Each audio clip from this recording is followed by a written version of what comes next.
ચલો આપણે જ્યાં પાછળ અધૂરું મૂક્યું હતું ત્યાંથી આજના લેક્ચરમાં આપણે સ્ટાર્ટ કરીશું.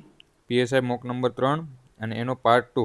એમાં આપણે આગળના લેક્ચરમાં આ જે 41 થી 45 નંબરના પ્રશ્નો આપણે બાકી રાખ્યા હતા, કેમ કે એમાં ગણતરી ઘણી વધારે હતી અને થોડીક ઉતાવળ હતી એટલે આપણે બાકી રાખેલા. બરોબર, તો આજે આપણે ત્યાંથી સ્ટાર્ટ કરીએ. 2024 લીપ વર્ષ છે એના ડેટા ઉપર ધ્યાન આપો એમ કીધું છે કે 1 જાન્યુઆરી 2024ના રોજ સોમવાર હતો. પછી એક કંપની દરેક બીજા અને ચોથા શનિવાર તથા બધા જ રવિવાર રજા હોય છે કંપનીમાં. આ ઉપરાંત વર્ષ દરમિયાન નીચે મુજબની જાહેર રજાઓ છે. એટલે આપણને આટલી જાહેર રજા આપી છે. કેટલી? 5 જાહેર રજાઓ આપેલી છે. આપણે બધું જોઈશું નહીં, આપણને જે પ્રશ્નો પૂછ્યા છે એ આપણે ડાયરેક્ટ જોઈશું. આમ કીધું છે કે જો કોઈ જાહેર રજા શનિવાર કે રવિવાર આવે તો કોઈ વધારાની રજા આપવામાં આવતી નથી. એનો મતલબ શું કે ધારો કે 26મી જાન્યુઆરી શનિવારે ચોથા શનિવારે આવતી હોય તો એને વધારાની રજા નથી મળતી, એ શનિ રવિની રજામાં કાઉન્ટ થઈ જાય, એવો એનો મતલબ છે. પ્રશ્ન 41 નંબર એમ કે છે કે 2024ના જાન્યુઆરી મહિનામાં કુલ કેટલી રજાઓ? એમાં શનિવાર રવિવાર અને જાહેર રજા બધી ગણી લેવાની છે. હવે જાન્યુઆરી મહિનાના 2024માં કેટલી રજાઓ છે આપણને પૂછ્યું છે. હવે 1 જાન્યુઆરી છે ત્યારે આપણે સોમવાર છે, સમજી લેજો. 1 જાન્યુઆરી સોમવાર છે. પછી એવી રીતે 2, 3, 4, 5, 6 અને 7 કે અહીંયા સોમવાર છે તો અહીંયા મંગળવાર, બુધવાર, અહીંયા ગુરુવાર, અહીંયા શુક્રવાર, અહીંયા શનિવાર અને અહીંયા રવિવાર. એવી રીતે 7 દિવસ, એટલે અહીંયા 7 તારીખ આવશે. તો બીજા 8 તારીખે પાછો સોમવાર આવશે. પછી એવી રીતે અહીંયા 7 વધતા જાય છે. જુઓ તો બીજા 7 ઉમેરો એટલે 15 તારીખે સોમવાર આવે, 15 ને 7 22 તારીખે સોમવાર આવે અને 22 ને 7 કરો એટલે 29 તારીખે સોમવાર આવશે. કેમ કે બધામાં સોમવારે 7 વધે છે. હવે શું કીધું છે કે દર બીજા અને ચોથા શનિવારે તથા બધા જ રવિવાર રજા હોય છે. હવે કીધું છે એટલું કે આમાં રવિવાર કેટલા છે આપણે જોઈ લઈએ. તો એક તો અહીંયા આવી ગયા, બરોબર. એક અહીંયા રવિવાર આવશે, એક અહીંયા આવશે. કેટલા છે? 1, 2, 3, 4. 4 રવિવાર આવશે અને અહીંયા 29 તારીખે સોમવાર આવ્યો. પછી 30 તારીખે મંગળવાર આવશે, 31 તારીખે બુધવાર આવશે. એટલે પછી ત્યાં રવિવાર કેટલા આપણે મળી ગયા? અહીંયા 4 રવિવાર ટોટલ આપણે મળે છે કે ભાઈ જાન્યુઆરી મહિનામાં 4 રવિવાર છે. હવે બીજી વસ્તુ કે 26મી જાન્યુઆરી છે એ ક્યાં આવે આપણે જોવાનું છે. કેમ કે 26મી જાન્યુઆરી છે એ જાન્યુઆરી મહિનામાં આવે અને એ શનિવારે નથી આવતી ને, આપણે જોવાનું કે શનિ રવિમાં નથી આવતી ને. તો અહીંયા 22 તારીખ આવી સોમવાર, 23 તારીખે મંગળવાર, 24 તારીખે બુધવાર, 25 તારીખે ગુરુવાર અને 26 તારીખે શુક્રવાર આવે છે. એટલે એની આપણે રજા ગણવી પડશે, શનિ રવિમાં નથી આવતી. હવે આપણે 4 તો રવિવાર આવ્યા, એક 26મી જાન્યુઆરીની રજા આવી અને શનિ રવિ કયો કે ભાઈ દર બીજો અને ચોથો શનિવાર રજા છે. તો બીજો શનિવાર એક અહીંયા આવશે અને અહીંયા ચોથો, 2 રજા બીજી. તો ટોટલ આપણી રજાઓ કેટલી થઈ? 7 રજાઓ થઈ છે. તો આપણો ઓપ્શન બનશે બી, એ આપણો જવાબ બનશે. હું પ્રેક્ટિકલી તમને સમજાવવાની ટ્રાય કરીશ, કેમ કે આમાં તમે લોજિકલી જશો ને તો થોડુંક અઘરું પડશે. 2024માં 15 ઓગસ્ટના રોજ કયો વાર હશે? 15 ઓગસ્ટ. હવે એક વસ્તુ સમજો કે જાન્યુઆરી મહિનામાં સોમવાર હતો 1 જાન્યુઆરીએ. જાન્યુઆરી મહિનામાં 31 દિવસો હોય, તેમાં વિષમ દિવસો કેટલા? ભાઈ 31 ભાગ્યા 7 કરો એટલે શેષ કેટલી વધે? 7 ચોક 28, 28 સુધી ભાગ જાય છે અને 3 શેષ વધે છે. તો 3 છે એ વિષમ દિવસો. પછી લીપ વર્ષ છે તો ફેબ્રુઆરી મહિનામાં 29 દિવસો હશે, એના ભાગ્યા 7 કરો એટલે વિષમ દિવસો 1 આવશે. પછી માર્ચમાં પાછો 31નો મહિનો એટલે 3 વિષમ દિવસો. હવે આ તો 7 દિવસ થઈ ગયા, આપણે ત્યાંથી ગણશું નહીં. માર્ચ પછી એપ્રિલ, તો એપ્રિલમાં 30 દિવસો હોય, એમાં વિષમ દિવસો કેટલા આવશે? 2. એપ્રિલ મેમાં 31 હોય, 31નો દિવસો હોય એટલે 3 દિવસ વિષમ દિવસો. પછી જૂન આવશે, જૂનમાં પાછા 2 દિવસ હશે, કેમ કે 30 દિવસનો મહિનો તો 2. તો આ પણ અહીંયા 3 ને 2 5 ને 2 7. તો ત્યાં આપણે કંઈ કેન્સલ વધારાના વિષમ દિવસો થતા નથી, કેમ કે દર 7 દિવસે આપણે સેમ ડે આવી જાય. હા, અહીંયા આપણે ક્યાં પહોંચ્યા હતા? એપ્રિલ, મે, જૂન, જુલાઈ. જુલાઈમાં જુઓ તો તમે 3 દિવસ હશે વધારાના. જુલાઈમાં પતી ગયો. પછી આપણને પૂછ્યું છે 15 ઓગસ્ટ. 15 ઓગસ્ટે કયો હશે? તો આ તો 3 દિવસ આપણને જુલાઈના મળી ગયા. બીજા તો આપણે કેન્સલ આઉટ થઈ ગયા છે, એટલે 3 દિવસ એ થઈ ગયા વિષમ દિવસ. અને પછી આપણે 15 ઓગસ્ટનું છે તો 15 ભાગ્યા 7 કરીએ તો કેટલા? 1 શેષ વધશે. એક વિષમ દિવસ એનો હશે. તો ટોટલ વિષમ દિવસોની સંખ્યા કેટલી થઈ? 4. હવે સોમવારથી આપણે 4 દિવસ વિષમ દિવસ ગણવાના છે. તો આપણે સોમવારથી ગણીશું. તો સોમ, મંગળ, બુધ અને ગુરુ.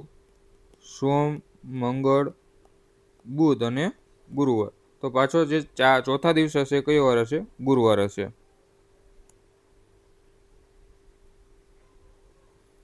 જો કોઈ વ્યક્તિ ફેબ્રુઆરી 2024માં માત્ર રવિવાર અને શનિવારની નિર્ધારિત રજાઓ ભોગવે તો તેણે કુલ કેટલા દિવસ કામ કરેલું હશે? ફેબ્રુઆરીનો મહિનો છે, માત્ર રવિવાર અને શનિવારની નિર્ધારિત રજાઓ ભોગવે છે.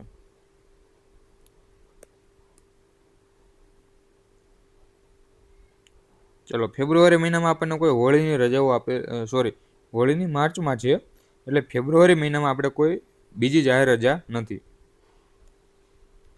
હા, 1 જાન્યુઆરી આપણે સોમવાર હતો.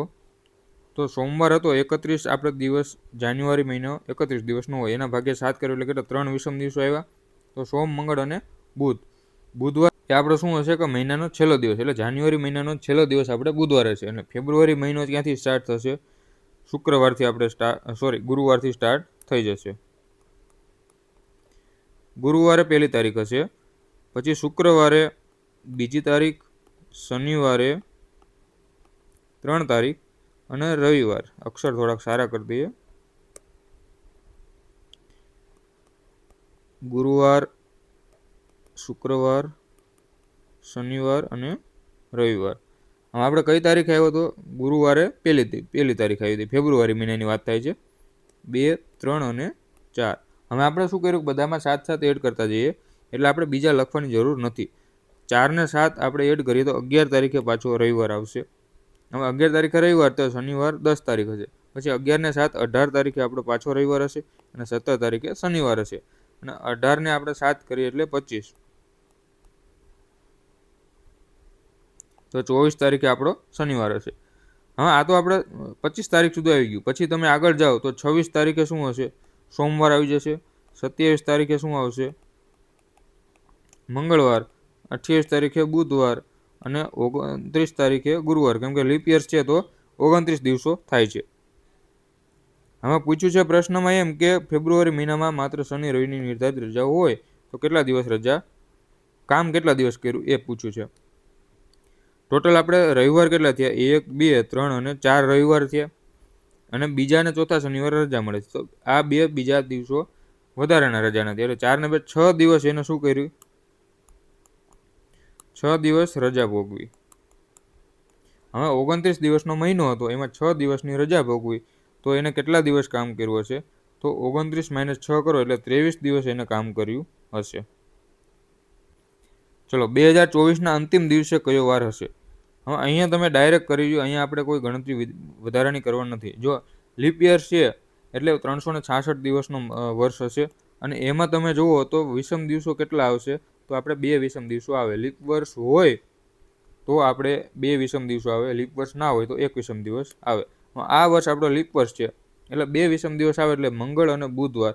1 જાન્યુઆરી 2025ના રોજ શું હશે? બુધવાર. આપણને પૂછવું છે એમ કે અંતિમ દિવસ એટલે 31 ડિસેમ્બરે કયો વાર હશે? તો બુધવારે 1 તારીખે બુધવાર હતો. 31 ડિસેમ્બર કયો હશે? મંગળવાર. હવે 45માં પ્રશ્નમાં એમ કીધું છે કે 2024માં ગાંધી જયંતિ 2 ઓક્ટોબર અને નાતાલ વચ્ચે કુલ કેટલા દિવસનો તફાવત હશે? બંને દિવસને બાદ કરવાનો. તો અહીંયા આપણે ઉપરના માહિતીની કોઈ જરૂર નથી. 2024માં ગાંધી જયંતિ અને નાતાલ વચ્ચે ઓક્ટોબર અને બંને દિવસ બાદ કરવાના છે, બરોબર? એટલે આપણે 3 ઓક્ટોબરથી 24 ડિસેમ્બર સુધી કેટલા દિવસો થાય એ આપણે જોવાનું છે.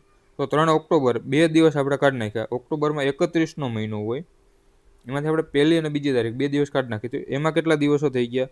આપણે 29 દિવસો ઓક્ટોબરમાં થઈ ગયા. નવેમ્બરમાં થઈ ગયા આપણે 30 દિવસ અને 24 દિવસ ડિસેમ્બરમાં, બરોબર? કેમ કે 24 તારીખ સુધી આપણે જોવાનું છે. તો 9 4 13, 3 ને 2 5, 5 ને 2 7 અને 1 8. તો 83 દિવસ છે એ શેના હશે? કે એમની વચ્ચે 83 દિવસ હશે. તફાવત 83 દિવસનો હશે. ચલો, 50 સુધી આપણે કરી દીધેલા. હવે 51માં જોઈએ કે જો ઘડિયાળમાં 8:20 વાગ્યા હોય તો તેને અરીસામાં જોવામાં આવે તો સમય 3:40 દેખાય છે. તો વિધાન સાચું છે કે ખોટું એ આપણે ચકાસવાનું છે.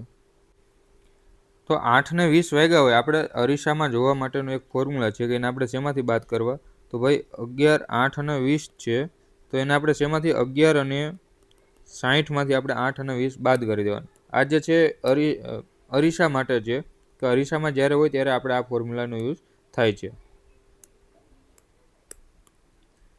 એટલે આપણે 11:60નો જે ટાઈમ છે એમાંથી આપણે જે ટાઈમ આપ્યો હોય એ આપણે બાદ કરી નાખો. તો 8:20નો ટાઈમ છે, તો અહીંયા 8 અને 20 બાદ કરીશું. તો 60માંથી 20 જાય તો 40 અને 11માંથી 8 જાય તો 3, તો 3 અને 40 આપણો જવાબ આવે છે. તો વિધાન 1 તો આપણું સાચું છે. હવે વિધાન 2, ઘડિયાળનો મિનિટ કાંટો છે 1 મિનિટમાં 30 ડિગ્રી ખસે. તો ના ભાઈ, 1 મિનિટમાં મિનિટ કાંટો કેટલા ડિગ્રી ખસે? કોઈ 6 ડિગ્રી ખસે. કેમ કે આપણને ખબર હશે કે ભાઈ આપણી આ રીતે ઘડિયાળ હોય એમાં આપણે કેટલી ટોટલ 60 મિનિટ હોય અને ડિગ્રી કેટલી હોય છે? 360 ડિગ્રી હોય છે. 360 ડિગ્રી ટોટલ આપણે ઘડિયાળની જે વર્તુળ છે એ 360 ડિગ્રીનું હોય, બરોબર. અને 1 મિનિટમાં આપણે 1 કલાકમાં આપણે 60 મિનિટ હોય છે, તો એના ભાગ્યે આપણે 60 કરીને 6 જે છે 6 ડિગ્રી 1 મિનિટમાં ખસે. એટલે બીજું વિધાન તો આપણું ખોટું છે. ત્રીજું વિધાન એમ કે છે ઘડિયાળનો કલાક કાંટો 1 કલાકમાં 6 ડિગ્રી ખસે. તો કલાક કાંટો હોય અહીંયા 12 વાગ્યા હોય અને અહીંયા 1 વાગે, તો વચ્ચે આ ડિગ્રી કેટલી થઈ જાય છે? 30 ડિગ્રીનો તફાવત થઈ જાય, કેમ કે દર ગેપ હોય એ 30-30 ડિગ્રીના હોય છે. તો એ પણ વિધાન આપણું ખોટું છે. ખાલી બંને ઉલટા કરી નાખ્યા છે, બરોબર. એટલે બંને વિધાન આપણે ખોટા છે. ખાલી માત્ર વિધાન 1 સાચું છે. પરીક્ષામાં ધ્યાન રાખવાનું, આવા પ્રશ્નો તમને તમારો માર્ક 1 કપાઈ શકે છે. 52મો પ્રશ્ન એમ કહે છે કે એક લંબચોરસ મેદાન છે, એનું ક્ષેત્રફળ 1200 ચોરસ મીટર છે. જો તેની લંબાઈ 40 મીટર હોય તો વિકર્ણની લંબાઈ અને મેદાનની પરિમિતિ અનુક્રમે કેટલી હશે? અહીંયા આપણને એક લંબચોરસ આપ્યો છે. આવો લંબચોરસ છે. હવે લંબચોરસનું ક્ષેત્રફળ હોય, ક્ષેત્રફળનું આપણે સૂત્ર શું છે? લંબાઈ ગુણ્યા પહોળાઈ. હવે એમ કીધું છે કે ક્ષેત્રફળ આપણને 1200 આપ્યું છે, બરોબર. 1200 આપ્યું છે. લંબાઈ આપણને 40 મીટર આપી છે, તો પહોળાઈ આપણે કેટલી હશે? તો અહીંયા 1200 લાવવા માટે અહીંયા 30 વડે ગુણી દઈએ તો 4 તરી 12, એટલે પહોળાઈ છે એ 30ની છે અને લંબાઈ છે એ 40ની છે. હવે વિકર્ણની લંબાઈ અને મેદાનની પરિમિતિ અનુક્રમે કેટલી હશે? તો વિકર્ણ એટલે જે સામસામેના ખૂણા હોય એને જોડતો એક રેખાખંડ, બરોબર. તો આ જે છે આપણો વિકર્ણ. હવે આ આપણો કાટકોણ ત્રિકોણ થઈ ગયો, કેમ કે અહીંયા તમે જુઓ તો આ પણ કાટકોણ ત્રિકોણ કે સામસામેની બાજુઓ તો સરખી હોય. હવે આ વિકર્ણની લંબાઈ શોધવા માટેનું સૂત્ર શું છે? તો ભાઈ આપણે ધારો કે અહીંયા ABCD નામ આપી દઈએ. તો આપણો વિકર્ણ કયો થયો? B અને D. તો BD નો વર્ગ બરાબર, કેમ કે આ ત્રિકોણમાં આપણે પાયથાગોરસ લગાવી શકીએ, બરોબર. તો ત્યાં આપણે પાયથાગોરસનો થિયરમ લગાવીએ. તો ભાઈ BC નો વર્ગ એટલે 30 છે, એનો વર્ગ 900 વત્તા અહીંયા 40 છે, તો 40નો વર્ગ 1600, તો ટોટલ કેટલો થયો? 2500. એ શેનો થયો? BD નો વર્ગ થયો. આપણને તો BD પૂછેલું છે ને, તો BD બરાબર કેટલા થશે? તો વર્ગમૂળમાં 2500. હવે 2500નો વર્ગમૂળ એટલે 50. તો આપણે જે વિકર્ણ છે એ 50 મીટર લાંબો હશે. હવે બીજું શું કીધું છે? 50 મીટર આપણે 2 ઓપ્શનમાં છે, જુઓ. અને પરિમિતિ આપણે વિકર્ણની કઈ જરૂર હતી જ નહીં, કેમ કે પરિમિતિ આપણને પૂછી છે, તો પરિમિતિ ઓપ્શન બધા અલગ છે. હવે પરિમિતિ એટલે શું? કે જે આપણને લંબચોરસ આપ્યો હોય એની આ બધી બાજુઓ છે, આ બધી બાજુઓ આપણે હાઇલાઇટ કરીએ છીએ, એ બાજુઓનો માપનો સરવાળો, બરોબર. તો 30 અને 40 આ છે 2 થઈ ગયા, અને એના વત્તા આપણે પાછા બીજી વાર એટલા કરી નાખીએ. 70 અને 70 140 મીટર વાળો આપણો જવાબ હશે. આપણે વિકર્ણ શોધવાની કોઈ જરૂર હતી નહીં. પરિમિતિનું સૂત્ર શું છે? ભાઈ 2 ગુણ્યા લંબાઈ ગુણ્યા પહોળાઈ, અથવા B પણ તમે કહી શકો. અને એમ ના ખબર રાખવી હોય તો આપણે આ બધી બાજુઓનો સરવાળો કરતું જવાનું. 40 ને 30 70, 70 ને 40 110, 110 અને 30 140, બરોબર. તો આ થઈ ગયું આપણું પ્રશ્ન નંબર 52. હવે ઘડિયાળમાં 3:40 વાગ્યા હોય તો કલાક કાંટા અને મિનિટ કાંટા વચ્ચે કેટલા અંશનો ખૂણો બનશે? તો ખૂણા માટેનું સૂત્ર શું છે? આપણે ખૂણો બરાબર 30 ગુણ્યા h ઓછા 11/2 ગુણ્યા m. આપણે ખૂણાનું સૂત્ર છે, આપણને ખૂણો પૂછ્યો છે. h એટલે આપણે કલાક જે છે 3 કલાક આપી છે, તો 30 ગુણ્યા 3 કરો એટલે અહીંયા 90 હશે ઓછા 11/2. મિનિટ કેટલી છે? 40. અહીંયા ગુણ્યા 40.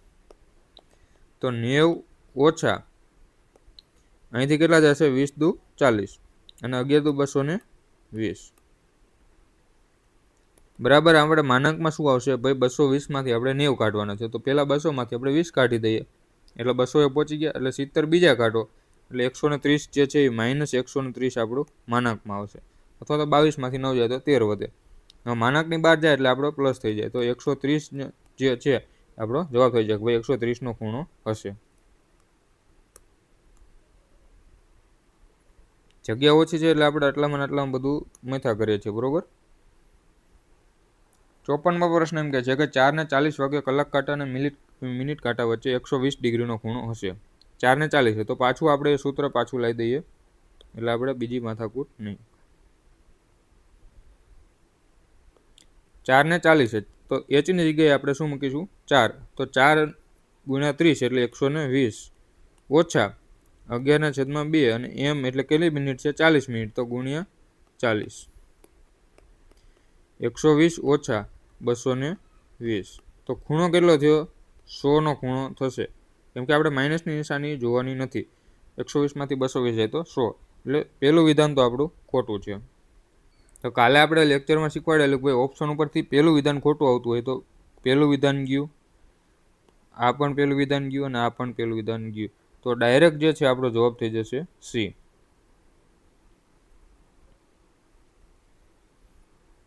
બાકી તમે અહીંથી ચેક કરી લો કે ભાઈ 24 દિવસમાં 22 વાર મળે, તો આપણને બધાને ખબર હશે કે ભાઈ 24 કલાકમાં 22 વાર મળે છે કાંટા. બરોબર.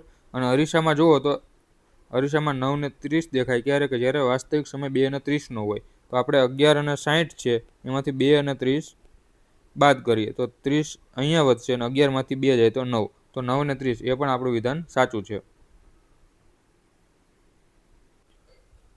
55મો પ્રશ્ન જોઈએ.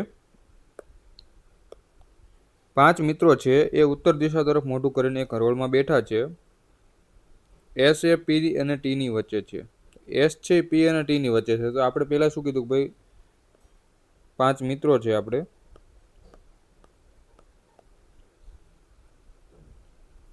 તો એસ છે પી અને ટી ની વચ્ચે છે. તો પી એસ ટી આવી રીતે હોય અથવા તો ટી એસ અને પી, કેમ કે બંને વચ્ચે છે તો આવી રીતે પી અને ટી ની પોઝિશન ચેન્જ થઈ શકે છે.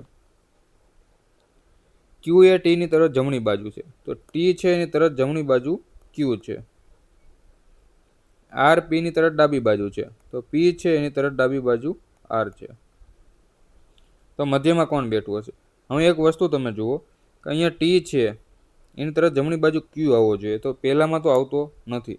તો હવે એનો મતલબ શું થયો કે બીજો છે આપણે પહેલો ઓપ્શન જે લીધો એમાં આપણે ક્યાં અહીંયા આપણે ક્યુ મૂકી શકીએ. બરોબર. આવી રીતે ડાયરેક્ટ જમણી બાજુ થઈ ગયો. અને પી ની તરફ ડાબી બાજુ આર આવવો જોઈએ, તો અહીંયા પી છે તો એની તરફ ડાબી બાજુ આપણે અહીંયા આર થઈ ગયો. તો આપણી ગોઠવણી કઈ રીતે થઈ? આર પી એસ ટી અને ક્યુ.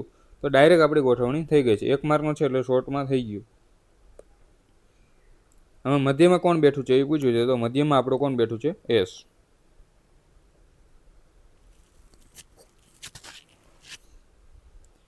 56 પ્રશ્ન જોઈએ કે એ બી સી ડી અને ઈ 5 વ્યક્તિ છે એક વર્તુળ ટેબલની ફરતે મોઢું રાખીને બેઠા છે. એ ઈ અને ડી ની વચ્ચે છે. એ છે ઈ અને ડી ની વચ્ચે છે. તો આપણને ખબર નથી કે ભાઈ એ છે એ ડી ની ડાબી બાજુ છે કે જમણી બાજુ છે. બી એ ડી ની તરફ જમણી બાજુ છે. જો હવે અહીંયા એક વસ્તુ ખબર પડી કે ડી છે એની તરફ જમણી બાજુ આપણો બી છે. તો એનો મતલબ કે આ તો આપણે આવશે નહીં, કેમ કે એવી રીતે બેસાડીએ આપણે તો અહીંયા ડાયરેક્ટ જમણી બાજુ કોણ આવે છે? એ આવી જાય. તો પહેલો ઓપ્શન તો આપણો નીકળી ગયો. એટલે અહીંયા છે એમાં આપણે મૂકી શકીએ કે ભાઈ બી છે એ ડીની તરફ જમણી બાજુ, તો અહીંયા આપણે ધારો કે બી મૂકી દઈએ. તો સીની ડાબી બાજુએ કોણ બેઠું હશે એમ પૂછેલું છે. હવે જ્યારે વર્તુળાકાર છે આપણે વર્તુળાકાર બેસાડી દઈએ. આપણે લાઇનમાં બનાવતા શીખવાડેલું છે. બરોબર. તો આપણે લાઇનમાં બેસાડીએ. 1 2 3 4 અને 5 વ્યક્તિ છે. ચાર વ્યક્તિને તો આપણને ખબર પડી ગઈ છે. ઈ, એ, ડી અને બી એ લાઇનમાં જ બેસવાના છે. તો વધ્યું કોણ આપણું? એક વધ્યું, એ અહીંયા બેસી જશે. કેમ કે અહીંયાથી તમે આવી રીતે જોડો એટલે આપણું શું થઈ જશે? વર્તુળ. આપણે આને વર્તુળ જ સમજવાનું છે.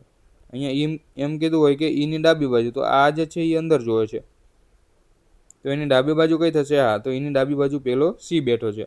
આ વસ્તુ આપણે જે પઝલના લેક્ચર છે એમાં શીખવાડેલી છે. જેમને ના કરાવી આપણું પ્લેલિસ્ટ છે ચેનલ ઉપર, એમાંથી જોઈ શકે છે. સીની ડાબી બાજુ કોણ બેઠું હશે? તો સીની તરત ડાબી બાજુ આપણે બી બેઠું હશે. અહીંયા પ્રશ્નમાં થોડીક ભૂલ છે. અહીંયા આવવું જોઈએ કે સીની તરત ડાબી બાજુ, બરોબર? ખાલી ડાબી બાજુ નહીં, કેમ કે ડાબી બાજુ તો ઘણા બધા છે. તો તરત ડાબી બાજુ આપણે બી લઈએ. ચલો નીચેના વિધાનો ચકાસો. એક જ પ્રશ્ન છે તો આપણે અહીંયા સોલ્વ કરીએ. પહેલું વિધાન છે કે ABCD એક રોલમાં બેઠા છે, સી મધ્યમાં છે. 5 વ્યક્તિ છે, આપણે 5 વ્યક્તિ બનાવીએ. 1, 2, 3, 4 અને 5. સી મધ્યમાં એટલે સી મધ્યમાં. એ અને બી છેડે છે, તો એ અથવા બી અહીંયા હશે, અથવા તો અહીંયા બી હશે, તો અહીંયા એ હશે.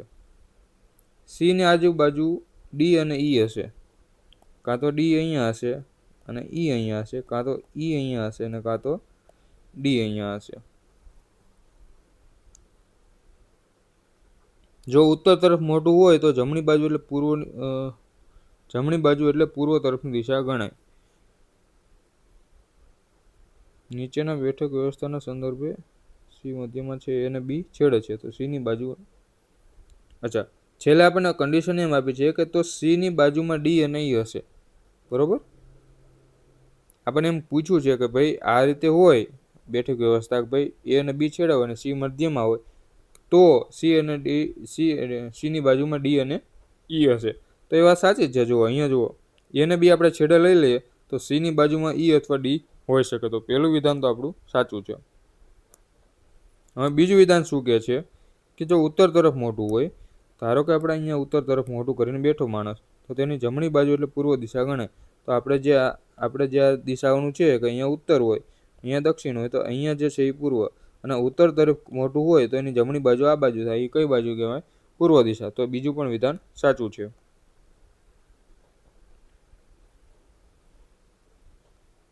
જો બે વ્યક્તિ હરોળમાં પોતાનું સ્થાન એકબીજા સાથે બદલે તો કુલ વ્યક્તિઓની સંખ્યામાં ફેરફાર થાય.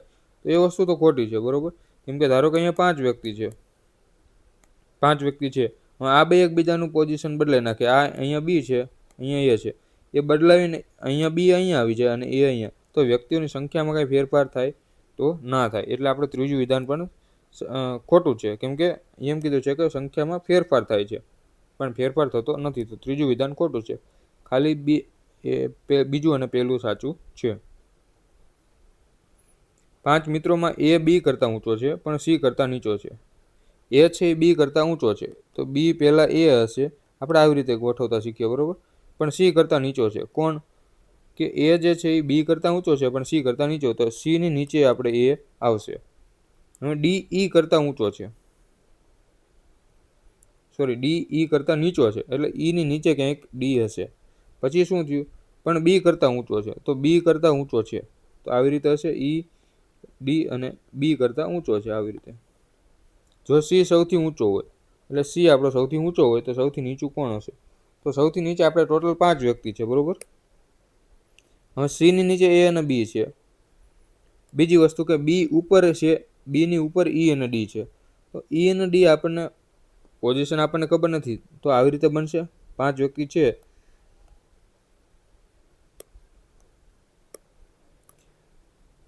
કઈ રીતે બનશે? ભાઈ અહીંયા સી છે અને સૌથી નીચે આપણો બી છે, કેમ કે બીજા જે 3 છે ઈ, ડી અને એ ઈ અને ડી, આ તો ગમે તેમ હોઈ શકે. અથવા અહીંયા આમ હોય ઈ, ડી અને એ, આમ પણ હોઈ શકે. અથવા ઈ, એ, ડી આમ પણ હોઈ શકે. બધામાં જો આ કન્ડિશન તો સેમ જ થાય છે, સેટિસ્ફાય થાય છે કે ભાઈ ઈ છે એ ડી કરતાં ઊંચો છે. પણ સૌથી નીચું આપણને પૂછ્યું હતું, તો સૌથી નીચું કોણ છે? બી. એટલે આપણને ખબર પડી જાય છે. આપણો જવાબ થશે કે સૌથી નીચો બી હશે.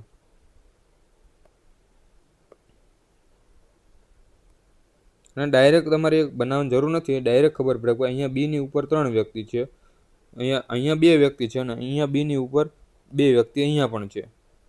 અને એમાં કોમન કંઈ નથી, તો જે 4 વ્યક્તિ છે એ બી કરતાં ઊંચા જ છે, તો આપણે સૌથી નીચો બી હશે.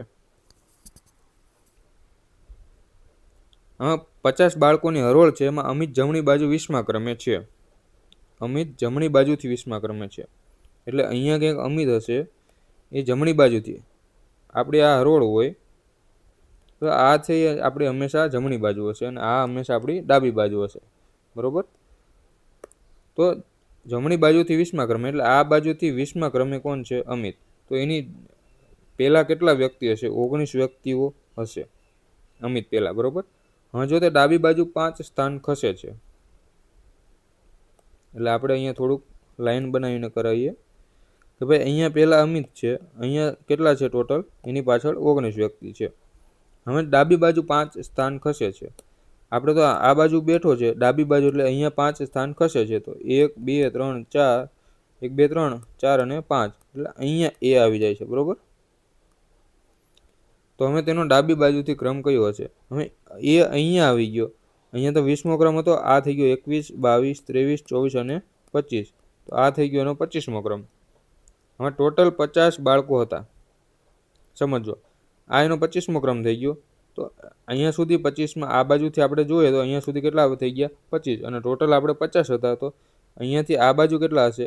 25 બીજા હશે. હવે પૂછ્યું છે એમ કે ડાબી બાજુથી ક્રમ કયો? તો ડાબી બાજુથી તમે જુઓ તો 25 વ્યક્તિઓ તો છે જ ઓલરેડી, અને પછી 26મો છે એ અમિત છે, તો આપણો જવાબ થઈ ગયો બી. જો ના સમજાય તો લેક્ચર બીજી વાર જોઈ લેજો, થોડુંક રિવાઇન્ડ કરીને જોઈ લેજો, થોડુંક સમજાઈ જશે. છતાં પણ ના સમજાય તો આપણે ગ્રુપ બનાવેલું છે, ટેલિગ્રામ ગ્રુપ, એમાં તમે ડાઉટ મોકલી શકો છો કે ભાઈ અહીંયા ખબર ના પડી, બરોબર. ચલો, એક સ્ત્રી તરફ આંગળી ચીંધીને અમિતે કહ્યું. હવે જ્યારે પણ આપણે આંગળી ચીંધવાવાળા પ્રશ્નો હોય એમાં આપણે શું કીધું કે હંમેશા મારી હોય ત્યાંથી આપણે સ્ટાર્ટ કરવાની. કોણ વાત કરે છે? અમિત વાત કરે છે.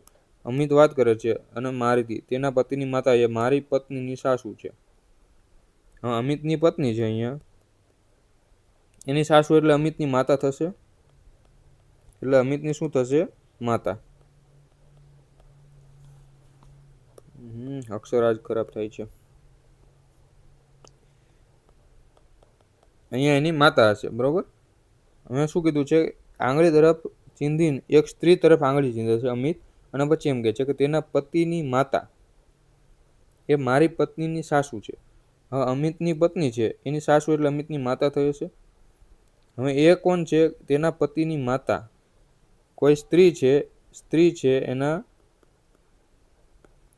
એના પતિ છે, અને એની માતા, અથવા તો પતિ આપણે ત્યાં ન લખવું હોય તો અહીંયા સ્ત્રી છે, એ સ્ત્રીનો પતિ છે અહીંયા, અને એની માતા છે, બરોબર. પતિની માતા છે, તો તે સ્ત્રી સાથેનો અમિતનો સંબંધ શું હશે? તો અહીંયા ઓપ્શન આપણે માતા, બહેન, પુત્રી અને પત્ની એવા ઓપ્શન છે. તો તે સ્ત્રીનો અમિત સાથે શું સંબંધ? તો અમિત છે એની પોતાની પત્નીની વાત કરતો હશે, બરોબર. અહીંયા એમ વાત કરીએ કે અમિત એની પત્નીની વાત કરતો હશે. કઈ રીતે? કે ભાઈ સ્ત્રી છે એનો પતિ છે, તેના પતિની માતા, એટલે ધારો કે આ સ્ત્રી છે એનો પતિ, એની માતા એ મારી પત્નીની સાસુ, એટલે અમિતની પત્ની છે એની સાસુ છે, એટલે આ માતા આ બંને એક જ વ્યક્તિ થઈ ગયા. તો અમિત જે છે, સ્ત્રીનો અમિત સાથે શું સંબંધ હશે? તો સ્ત્રી છે એ અમિતની શું હશે? પત્ની હશે.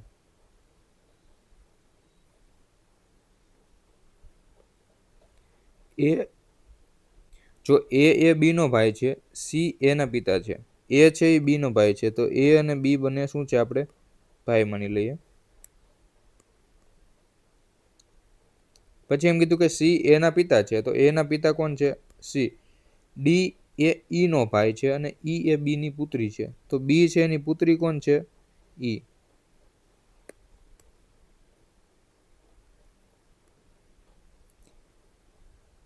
ડી એ ઈ નો ભાઈ છે, તો ડી છે ઈ કોનો? ઈ નો ભાઈ છે, અને ઈ એ બી ની પુત્રી છે, તો ઈ જે છે એ આપણે સ્ત્રી છે. તો ડી ના કાકા અથવા મામા કોણ હશે? ડી ના કાકા અથવા મામા. એ બી નો ભાઈ છે, આ ભાઈ છે. તો હવે જો બી હોય સ્ત્રી હોય તો એ છે એ ડી નો શું થાય?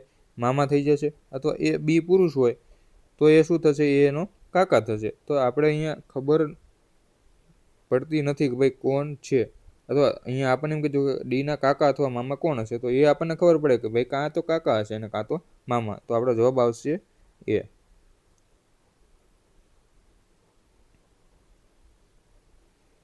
પી એ ક્યુનો ભાઈ છે. પી એ ક્યુનો ભાઈ છે. આર એ ક્યુની માતા છે. ક્યુ છે એની માતા કોણ છે? આર. અને પી છે એ ક્યુનો ભાઈ છે. તો ક્યુનો ભાઈ કોણ છે આપણે? પી. એસ એ આરના પિતા છે, તો આરના પણ પિતા કોણ છે? એસ.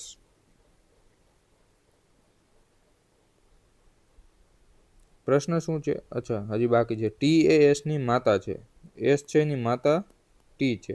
તો પૂછ્યું છે એમ કે પી નો એસ સાથે શું સંબંધ છે? તો પી છે એ એસના શું થશે? કે એની પુત્રી છે, એનો પુત્ર, એટલે દોહિત્ર થશે. તો આપણો જવાબ આવશે એ. કેમ કે એ આપણને પૂછ્યું છે કે પી છે એ એસનો શું થાય? તો એસ છે એની પુત્રી અને એનો પુત્ર, એટલે દોહિત્ર થશે. નેક્સ્ટ જોઈએ. જો 2 + 3 = 13, 3 + 4 = 25 અને 4 + 5 = 41 થાય છે, અથવા તો જો આ બે કન્ડિશન આપી છે તો એમાં જે લોજિક લાગતું છે આમાં લાગવું જોઈએ એવું કીધું છે આપણને. તો એવું થાય છે કે નહીં પહેલાં આપણે એ જોઈએ. હવે લોજિક શું છે અહીંયા? પહેલાં સરવાળો કરીએ. 3 ને 2 5. અહીંયા સરવાળો કર્યો છે 7 ને 3 4. સોરી, 4 ને 3 7. એના ગુણ્યા 3 કરીએ અને +4 થાય છે. અહીંયા આપણો 5 હતો અને ગુણ્યા 3, તો એ આપણો નાનો થઈ જાય. એટલે એવો કોઈ લોજિક નથી થતો કે સરવાળા ગુણ્યા 3 એવું કંઈ થતું નથી. બીજું શું થાય છે એ જોઈ લઈએ. કે 3 દુ 6, અથવા જો 3 દુ 6 થાય છે. 2 ગુણ્યા 3 કરો એટલે 6 થયા, અને એને ગુણ્યા 2 કરો અને હજી +1 કરો. અહીંયા તમે કરો 4 તરી 12. 3 ગુણ્યા 4 બરોબર, 4 તરી 12, અને એને ગુણ્યા 2 કરો એટલે 24 અને +1. તો આ લોજિક એવું બેસે છે કે ભાઈ 4 તરી 12 અને ગુણ્યા 2 એટલે 24 અને +1 એટલે 25 થાય છે. તો આમાં જોઈએ તો 5 ચોક 20 અને ગુણ્યા 2 કરીએ એટલે 40 અને +1 કરીએ તો 41. તો હા, એ લોજિક બેસે છે. તો વિધાન 1 આપણું સાચું થઈ ગયું. જો 12 × 13 = 6 હોય, 14 × 15 = 20 હોય, તો 18 × 21 = 18 થાય એવું પૂછેલું છે. લોજિક શું છે આપણે જોઈ લઈએ. જો અહીંયા લોજિક એવું દેખાઈ રહ્યું છે ભાઈ અહીંયા 2 × 1 કરી નાખો તો અહીંયા 2 થયા, ગુણ્યા અહીંયા 3 × 1 કરી નાખો તો 3 થયા, તો 3 દુ 6 થયા.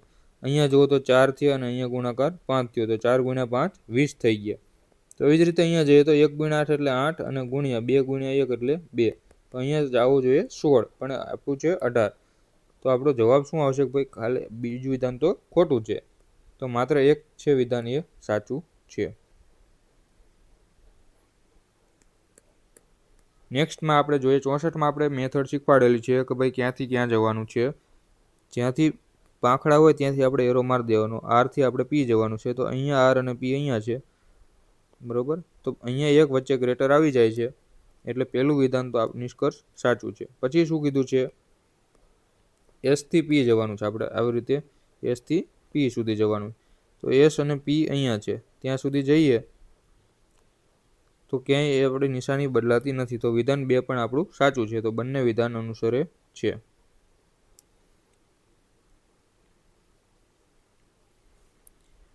આપેલ પ્રશ્નમાં કથનો અને તેનું અનુસરણ તારણો કરે છે કે તેને સાચું માની જવાબ આપો. વિધાન 1 એમ કહે છે કે બધા સફરજન લાલ છે. તો બધા સફરજન છે એ શું છે? લાલ છે. પછી બધા લાલ એ ફળ છે. તો આપણે બીજું પણ એક સર્કલ બનાવી દઈએ. બધા લાલ શું છે? આપણે ફળ. હવે નિષ્કર્ષ એમ કીધું કે બધા સફરજન ફળ છે. તો સાચું જ છે. અહીંયા બધા સફરજન છે એ શેની અંદર છે? ફળની અંદર તો થાય જ દે, કેમ કે ફળ જે છે આખું બહારનું સર્કલ છે. તો પહેલું નિષ્કર્ષ તો સાચું છે. બધા લાલ ફળ છે. બધા લાલ છે, સોરી, કેટલાક ફળ સફરજન છે.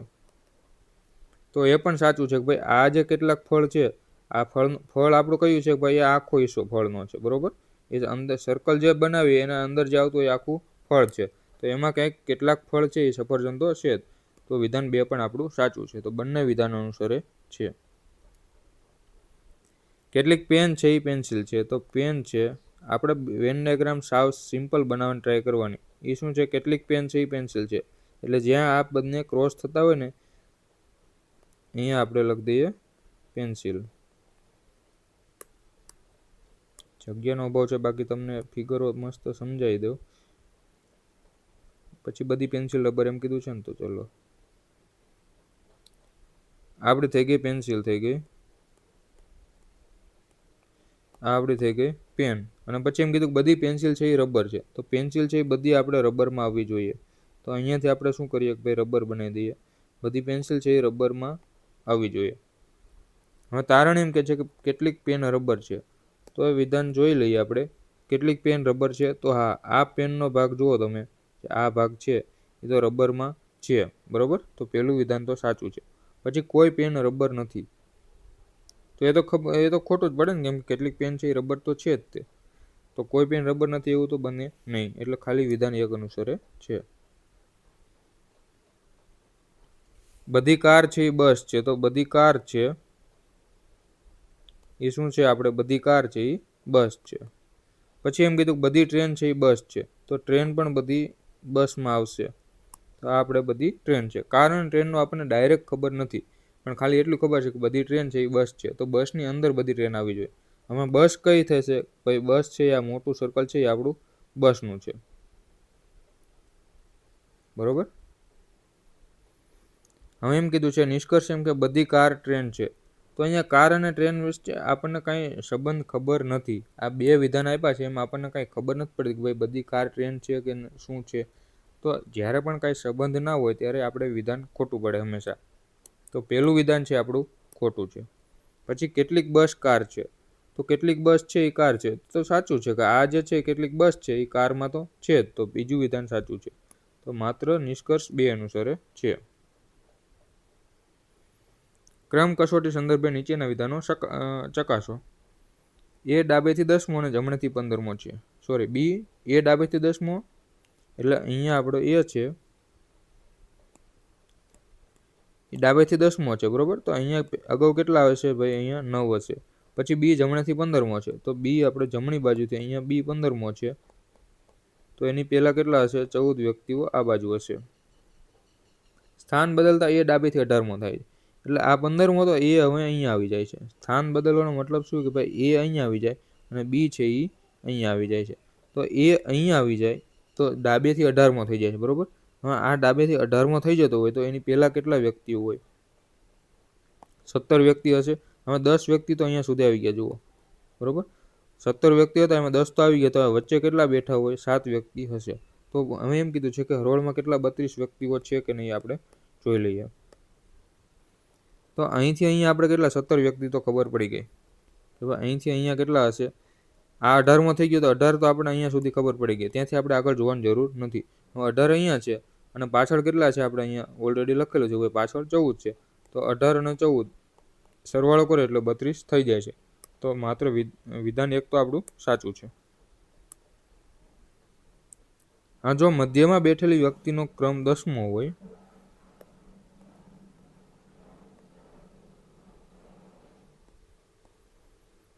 મધ્યમાં બેઠેલી વ્યક્તિનો ક્રમ 10મો છે, અહીંયા 10મો ક્રમ હોય, તો કુલ 19 વ્યક્તિઓ હોય. હવે વિધાન 2માં તમે જુઓ, મધ્યમાં બેઠેલી વ્યક્તિ છે, બરાબર. ગમે બાજુ અહીંયા મધ્યમાં એટલે અહીંયા ધારો કે 2, તો આ જે છે એ વચ્ચેનો હશે, અને વચ્ચેનો અહીંયા આપણે 4 લઈએ તો આ વચ્ચેનો તો આ જ વ્યક્તિ થાય, કેમ કે બધી બાજુ સરખાવે. અહીંયા 2 હોય તો આ બાજુ પણ 2 હશે. હવે નંબર એનો કેટલામો છે, 10મો છે. ગમે એ બાજુથી તમે ગણો, કેમ કે આ બાજુથી તમે અહીંયા ખાલી 3 વ્યક્તિમાં જુઓ તો ત્રીજો ક્રમ થયો, અહીંથી જુઓ તો પણ ત્રીજો ક્રમ. હવે પ્રશ્નમાં એમ કીધું છે કે 10મો ક્રમ છે, તો અહીંયા આગળ કેટલા હશે, 9 વ્યક્તિઓ આ હશે અને આ બાજુ 9 વ્યક્તિ હશે, તો જ બંને બાજુથી 10મો ક્રમ થાય. અને કુલ 19 વ્યક્તિ થાય, એ સાચું છે કે નહીં આપણે જોઈ લઈએ. તો 9 આ અને 1 વ્યક્તિ પોતે, એટલે 19 વ્યક્તિ થઈ ગયા. 9 દુ 18 અને 1, તો બીજું વિધાન પણ આપણું સાચું છે. બંને વિધાન સાચા છે. જે રીતે પુસ્તકનો સંબંધ છે એ પુસ્તકાલય સાથે છે, તે જ રીતે વૃક્ષનો સંબંધ કોની સાથે હોય, તો પુસ્તક હોય પુસ્તકાલયમાં હોય, તો વૃક્ષ શેમાં હોય આપણે? જંગલમાં. ચલો હવે જ્યારે આપણે બધા મોક સોલ્યુશનમાં આપણે કરાવીએ છીએ, પહેલાં આપણે નંબરિંગ આપી દઈશું. એ એટલે 1, ઈ એટલે 3 અને સી એટલે 3 અને ઈ એટલે 5, જી એટલે 7, 9 અને કે એટલે 11. તો અહીંયા તમે ડાયરેક્ટ લોજિક દેખાય છે. અહીંયા કેટલા વધે છે? 4 વધે છે. અહીંયા કેટલા વધે છે? 6 વધે છે. અહીંયા 6 અહીંયા વધ્યા. એક સેકન્ડ, G7 થશે, I9 G7 K11 1 3 5. તો ચલો એ રીતે આમાં વધે છે. હવે ઓપ્શન છે કે નહીં જોઈ લઈએ. તો એમ એટલે આપણું 13 થશે, ઓ એટલે 15 અને ક્યુ એટલે 17. તો 17 ને 6 કેટલા થશે? 23. પછી 15 ને 6 કેટલા થશે? 21 અને 13 ને અચ્છા અહીંયા 6 જ વધે, સોરી મારી મિસ્ટેક થઈ ગઈ. તો 13 ને 6 કેટલા થશે? 19. તો 19 એટલે એસ, 21 એટલે યુ અને 23 એટલે ડબલ્યુ, એસ યુ ડબલ્યુ.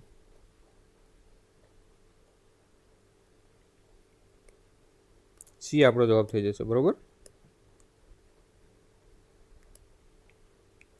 નીચેનામાંથી અલગ પડતો વિકલ્પ શોધો. હવે મહિને આપણને આપેલા છે. જાન્યુઆરીમાં જુઓ તો અહીંયા 31 દિવસો હશે, અહીંયા 31 દિવસો હશે, મેમાં 31 દિવસો અને નવેમ્બરમાં આપણે 30 દિવસો હોય. તો અલગ કયું પડ્યું ભાઈ? નવેમ્બર અલગ પડી ગયું. 72 એમ કે છે કે ગાણિતિક સંજ્ઞાઓ આપેલી છે એ ચકાસો. જો પ્લસ એટલે માઇનસ, માઇનસ એટલે ગુણ્યાકાર, અને તો આની કિંમત કેટલી થશે એ પૂછેલું છે. પ્લસ એટલે આપણે શું મૂકવાનું છે? માઇનસ મૂકવાનું છે. તો પ્લસની જગ્યાએ આપણે શું કરી નાખશું? અહીંયા માઇનસ. તો 10 - 5 અને પછી શું કીધું? માઇનસ એટલે ગુણાકાર, તો ગુણ્યા 2 થઈ જાય, કેમ કે માઇનસની જગ્યાએ આપણે ગુણાકાર મૂકવાનું. તો બરાબર કેટલા થાય? તો 5 દુ 10. પહેલાં ભાગાકાર સબાનો નિયમ કરીએ. તો પહેલાં 5 દુ 10, 10 - 10 એટલે 0 થઈ જાય. તો પહેલું વિધાન આપણું ખોટું છે. ભાગો સબાના નિયમ મુજબ આની કિંમત કેટલી થશે? તો પહેલાં આપણે ભાગાકાર કરવાનો છે હંમેશા. તો પહેલાં તો આનો ભાગાકાર કરશું, કેમ કે ભાગાકાર હોય ત્યાં પહેલાં ભાગાકાર કરી દેવાનો અને પછી ગુણાકાર. તો અહીંયા ગુણાકાર કરશું. તો 3 દુ 6 એટલે કેટલા વધશે? 15 + 3 દુ 6 અને ઓછા 10/2 એટલે 5. તો 15 + 1 એટલે કેટલો થશે? 16. કેમ કે 6 માંથી 5 જાય તો 1 વધે અને 15 ને 1 16. તો વિધાન 2 સાચું છે. જો P બરાબર 6 હોય, J બરાબર 4 હોય, T બરાબર 8 હોય, M બરાબર 24, તો આની કિંમત આપણને પૂછી છે. તો આપણને જે આપ્યું છે એની કિંમત મૂકીએ. ભાઈ અહીંયા શું આપ્યું છે? 24 ભાગ્યા આમાં મૂકું છું. બરોબર. પહેલાં તો જેની કિંમત આપણને કેટલી આપી હતી? જેની કિંમત 4 છે. તો 4 છે, પછી ગુણાકારમાં ટી એટલે 8 છે, તો ગુણ્યા 8, પછી ભાગાકારમાં P છે, તો ભાગ્યા P એટલે 6 ભાગ્યા 6. તો પહેલાં ભાગાકાર થશે અને પછી ગુણાકાર. તો 24 ભાગ્યા 4 ગુણ્યા 8 અને ભાગ્યા 6. હવે જ્યારે આ ભાગાકાર છે અહીંયા, એને આપણે ગુણાકારમાં ફેરવીએ તો અંશ હોય છેદમાં જતો રહે અને છેદ હોય અંશમાં. તો આને આપણે આવી રીતે લખી શકીએ કે 4 ગુણ્યા 8. બરોબર. હવે છેદ ઉડાડી દઈએ. 8 તરી 24, 6 તરી 18 થશે અને 18 ભાગ્યા 4 એટલે કેટલા થશે? 9/2. તો બરાબર કેટલા થશે? 4.5 જવાબ આવવો જોઈએ. તો અહીંયા આપણને શું આપ્યું છે? એની કિંમત 3.5 થાય. તો એ વિધાન તો આપણું ખોટું છે. તો માત્ર વિધાન 2 છે એ સાચું પડ્યું, બીજા વિધાન ખોટા છે. બરોબર.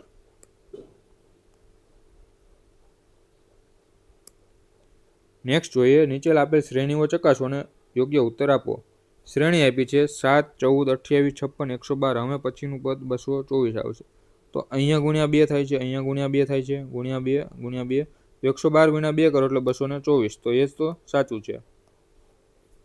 1, 9, 25, 49, 81 માં પછીનું પદ કયું આવશે? તો 1, 9.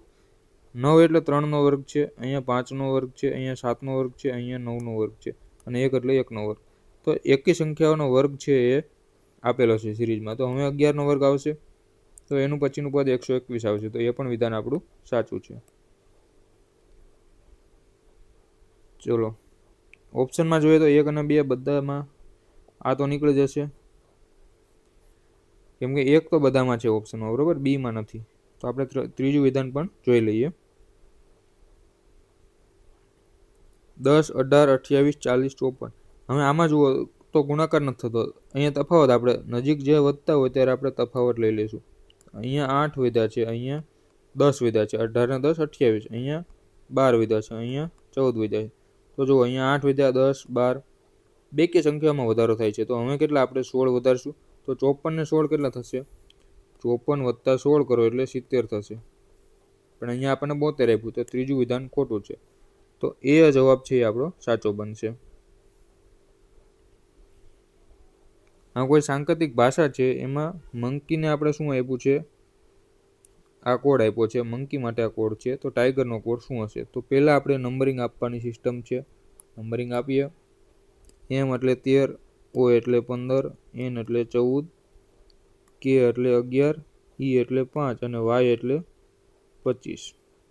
એને કોડ શું આપ્યો છે? એક્સ એટલે 24 થશે, ડી એટલે 4 થશે, જે એટલે 10 થશે, એમ એટલે 13 થશે, એન એટલે 14 અને એલ એટલે 12. હવે કોડ શેનો પૂછ્યો છે? ગ્રીનનો. તો એ આપણે અહીંયા લખી નાખીએ. ગ્રીન એટલે જી એટલે 7, આર એટલે 18, ઈ એટલે 5 અને એન નો થશે 14. અહીંયા તમે એક વસ્તુ નોટિસ કરો કે જો નંબરિંગ લખો ને એનો ફાયદો થાય અહીંયા ડાયરેક્ટ. અહીંયા તમે જુઓ 24 નું 25 થયું, 5 નું 4 થયું, 11 નું 10 થયું, 14 નું 13, બધામાં એક એક ઘટી જાય ક્રોસમાં ડાયરેક્ટ. તો બધામાં ક્રોસમાં ડાયરેક્ટ એક એક ઘટાડી દઈએ. 14 માંથી 1 જાય તો 13, 5 માંથી 1 જાય તો 4, 5 માંથી 1 જાય તો 4, 18 માંથી 1 જાય તો 17 અને 7 માંથી 1 જાય તો 6. તો 13 એટલે શેનો કોડ છે? આપણે છેલ્લે આપણે શું હતું? અચ્છા, ટાઈગરમાં છેલ્લે 18 છે, અહીંયા 18 આવશે, 14 નહીં આવે ટાઈગર, બરોબર. તો 18 છે તો અહીંયા 17 આવશે, કેમ કે 18 માંથી 1 જાય તો 17. 17 એટલે પી ક્યુ થી સ્ટાર્ટ થશે. તો ક્યુ થી સ્ટાર્ટ થતો એવો એક જ ઓપ્શન છે, પછી બીજા આપણે ચેક કરવાની જરૂર નથી. બાકી તમારે જોવું હોય, આપણે કઈ કોડ લખવામાં ભૂલ કરી છે? એક સેકન્ડ, નંબરિંગમાં ભૂલ કરી છે, જોઈ લો. ટાઈગરને શું લખાય એમ કીધું છે? તો ટી એટલે 20 થાય, આપણે નંબર ખોટા આપી દીધા. અચ્છા, ગ્રીનના નંબર આપણે અહીં લખી નાખ્યા, સોરી. ટાઈગર એટલે 20 થશે, આઈ એટલે 9, જી એટલે 7, ઈ એટલે 5 અને આર એટલે 18. તો હવે માઇનસ આપણે ક્યાં કર્યા હતા? ક્રોસમાં માઇનસ કર્યા. તો અહીંયા -1 કરે એટલે 17, 4, ક્યુ 17 છે, તો ક્યુ એટલે પહેલો જ ઓપ્શન છે અને પછી 4 ડી આવે છે. તો ઓપ્શન એ આપણો જવાબ, આગળના જોવાની જરૂર નથી.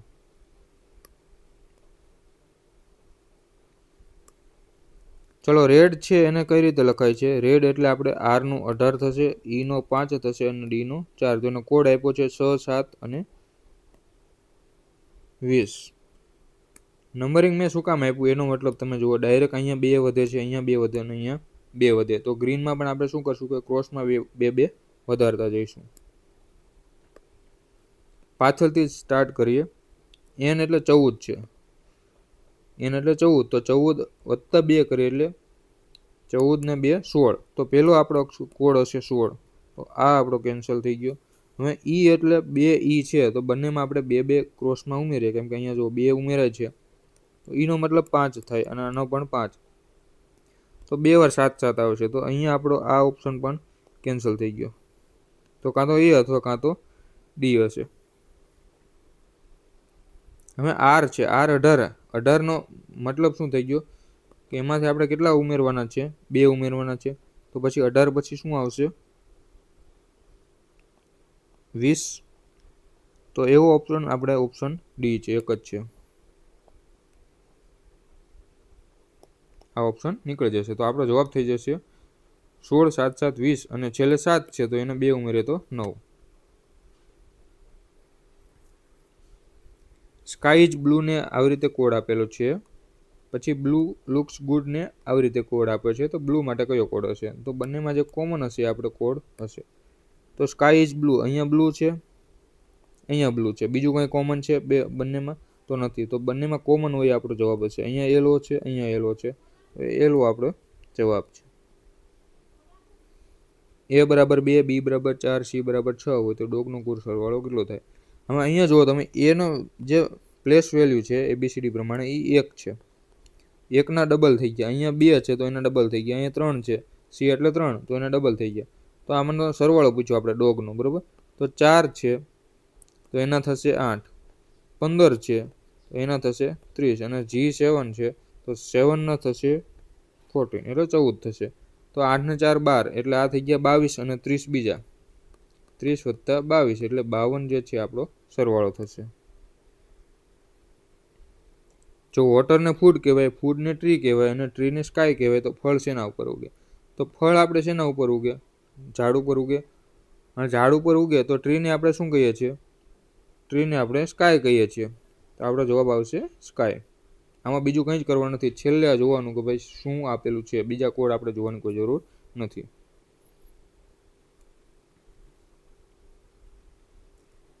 સ્ટાન્ડર્ડ પાસા માટે સાચું કયું વિધાન છે? સ્ટાન્ડર્ડ પાસો એટલે જે સામસામેની બાજુ હશે ને એનો સરવાળો હંમેશા 7 થતો હશે. 1 હશે તો એની પાસાની સામેની બાજુ 6 હશે, 2 હશે તો એનો પાસાની સામેની બાજુ 5 હશે, 3 હશે તો એની સામે હશે 4, બરાબર. આને આપણે સ્ટાન્ડર્ડ પાસો કહીએ છીએ, સ્ટાન્ડર્ડાઇઝ, કે સામસામેની બાજુઓનો સરવાળો છે, સપાટી છે, એનો સરવાળો 7 થશે. તો કોઈ પણ 2 પડોશી સપાટીનો સરવાળો 7 થાય એ તો આપણે નહીં, સામસામેનો સરવાળો 7 થાય. પાસા પર 0 થી 5 અંક હોય એ ખોટી વાત છે. પાસાના 8 સપાટી ન હોય, પાસાને કેટલી હોય? 6 સપાટી. સમઘન તમે જુઓ તો તમારે આ જે લૂડો રમતા હશે એમને તમે જોઈ લેજો કે ભાઈ કેટલા પાસા, સપાટી કેટલી છે, તો બધી થઈને 6 સપાટી થશે. ચલો, પ્લસનો અર્થ ગુણાકાર છે તો અહીંયા પ્લસ છે તો ત્યાં આપણે ગુણાકાર કરી દઈશું. ચલો, અહીંયા પ્લસ છે તો ત્યાં આપણે ગુણાકાર કરી દઈએ, બરોબર.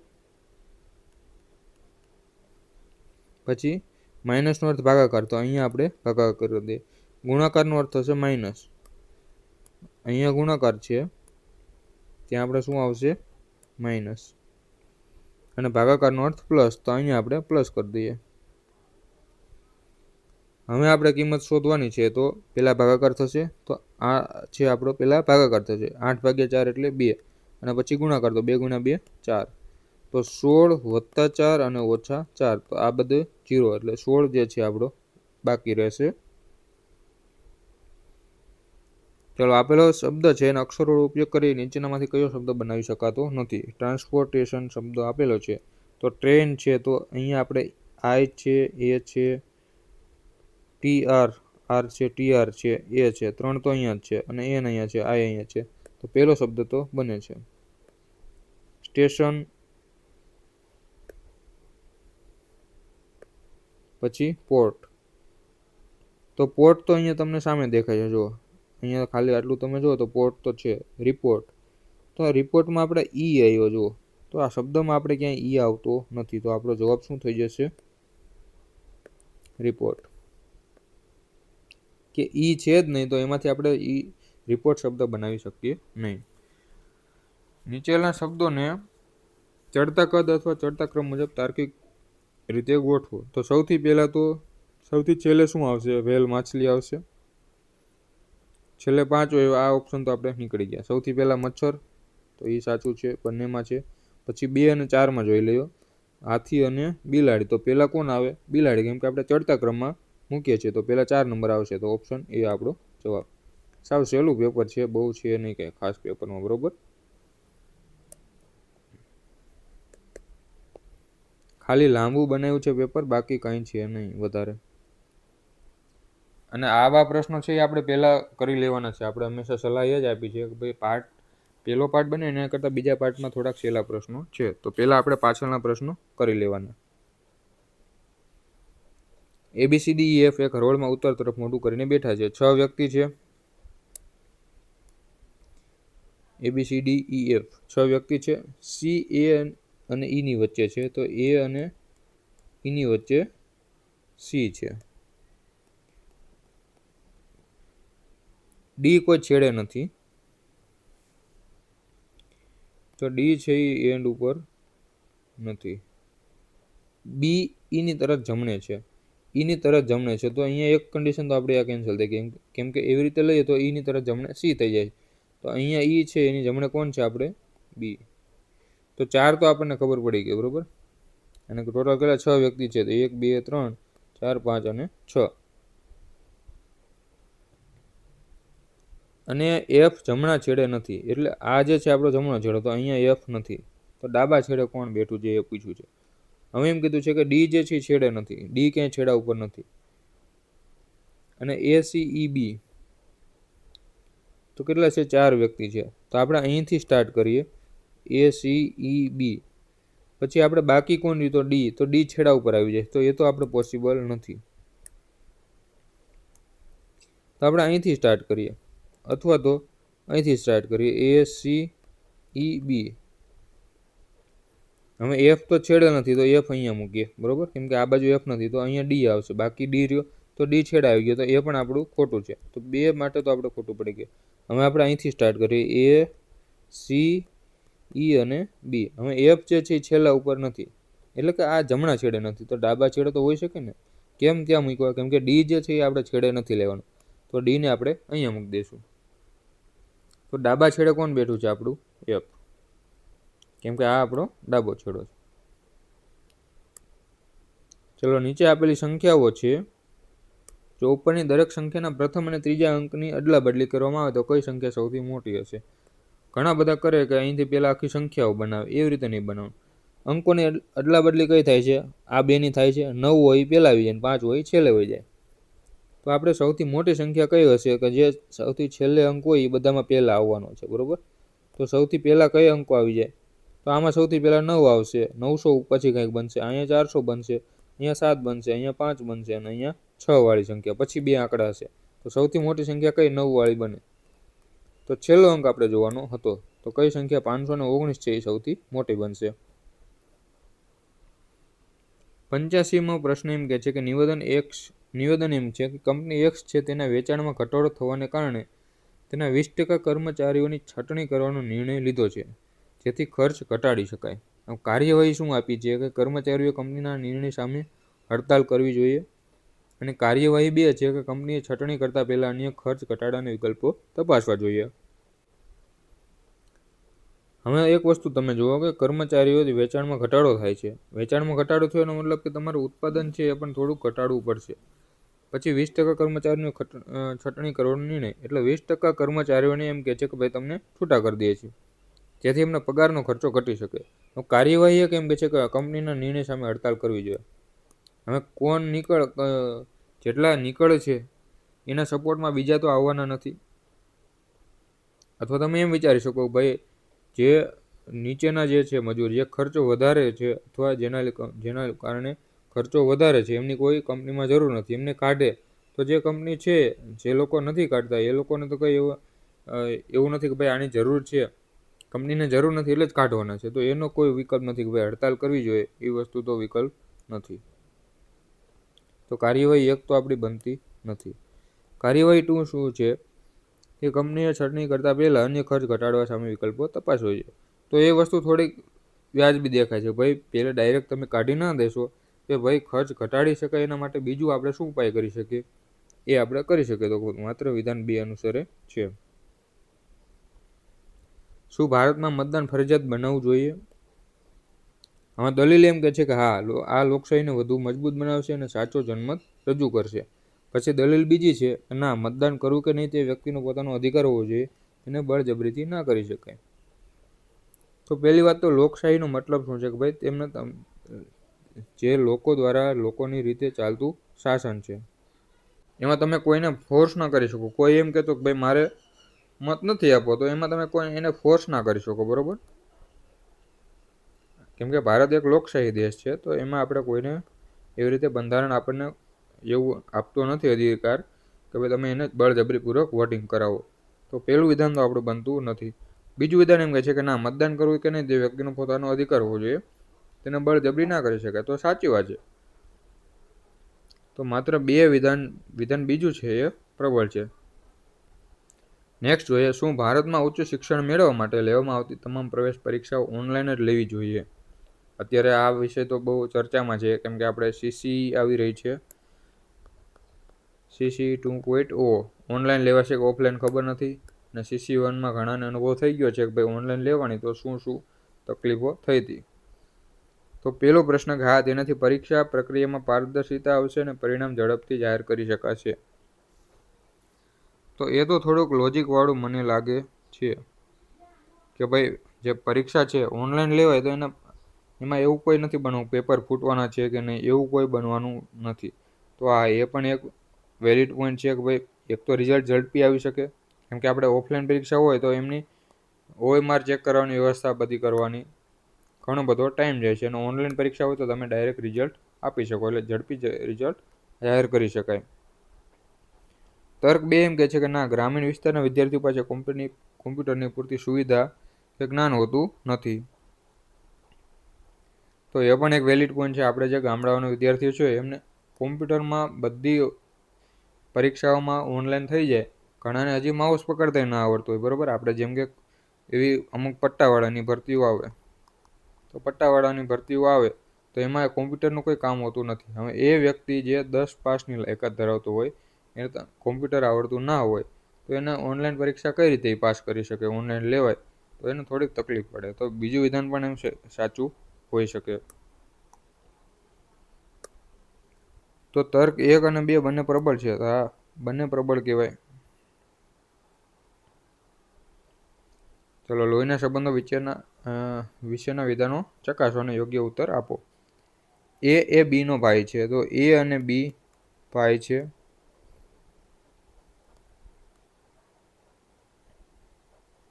પછી B એ C ની બહેન છે, તો B છે એ કોની? C ની બહેન છે.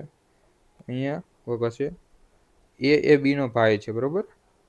C એ D ના પિતા છે, તો C છે એ કોના પિતા છે? D ના પિતા છે. તો એ D ના કાકા થાય. તો એ વસ્તુ તો સાચી છે, કેમ કે D ના પિતા છે, એનો ભાઈ એટલે A થાય.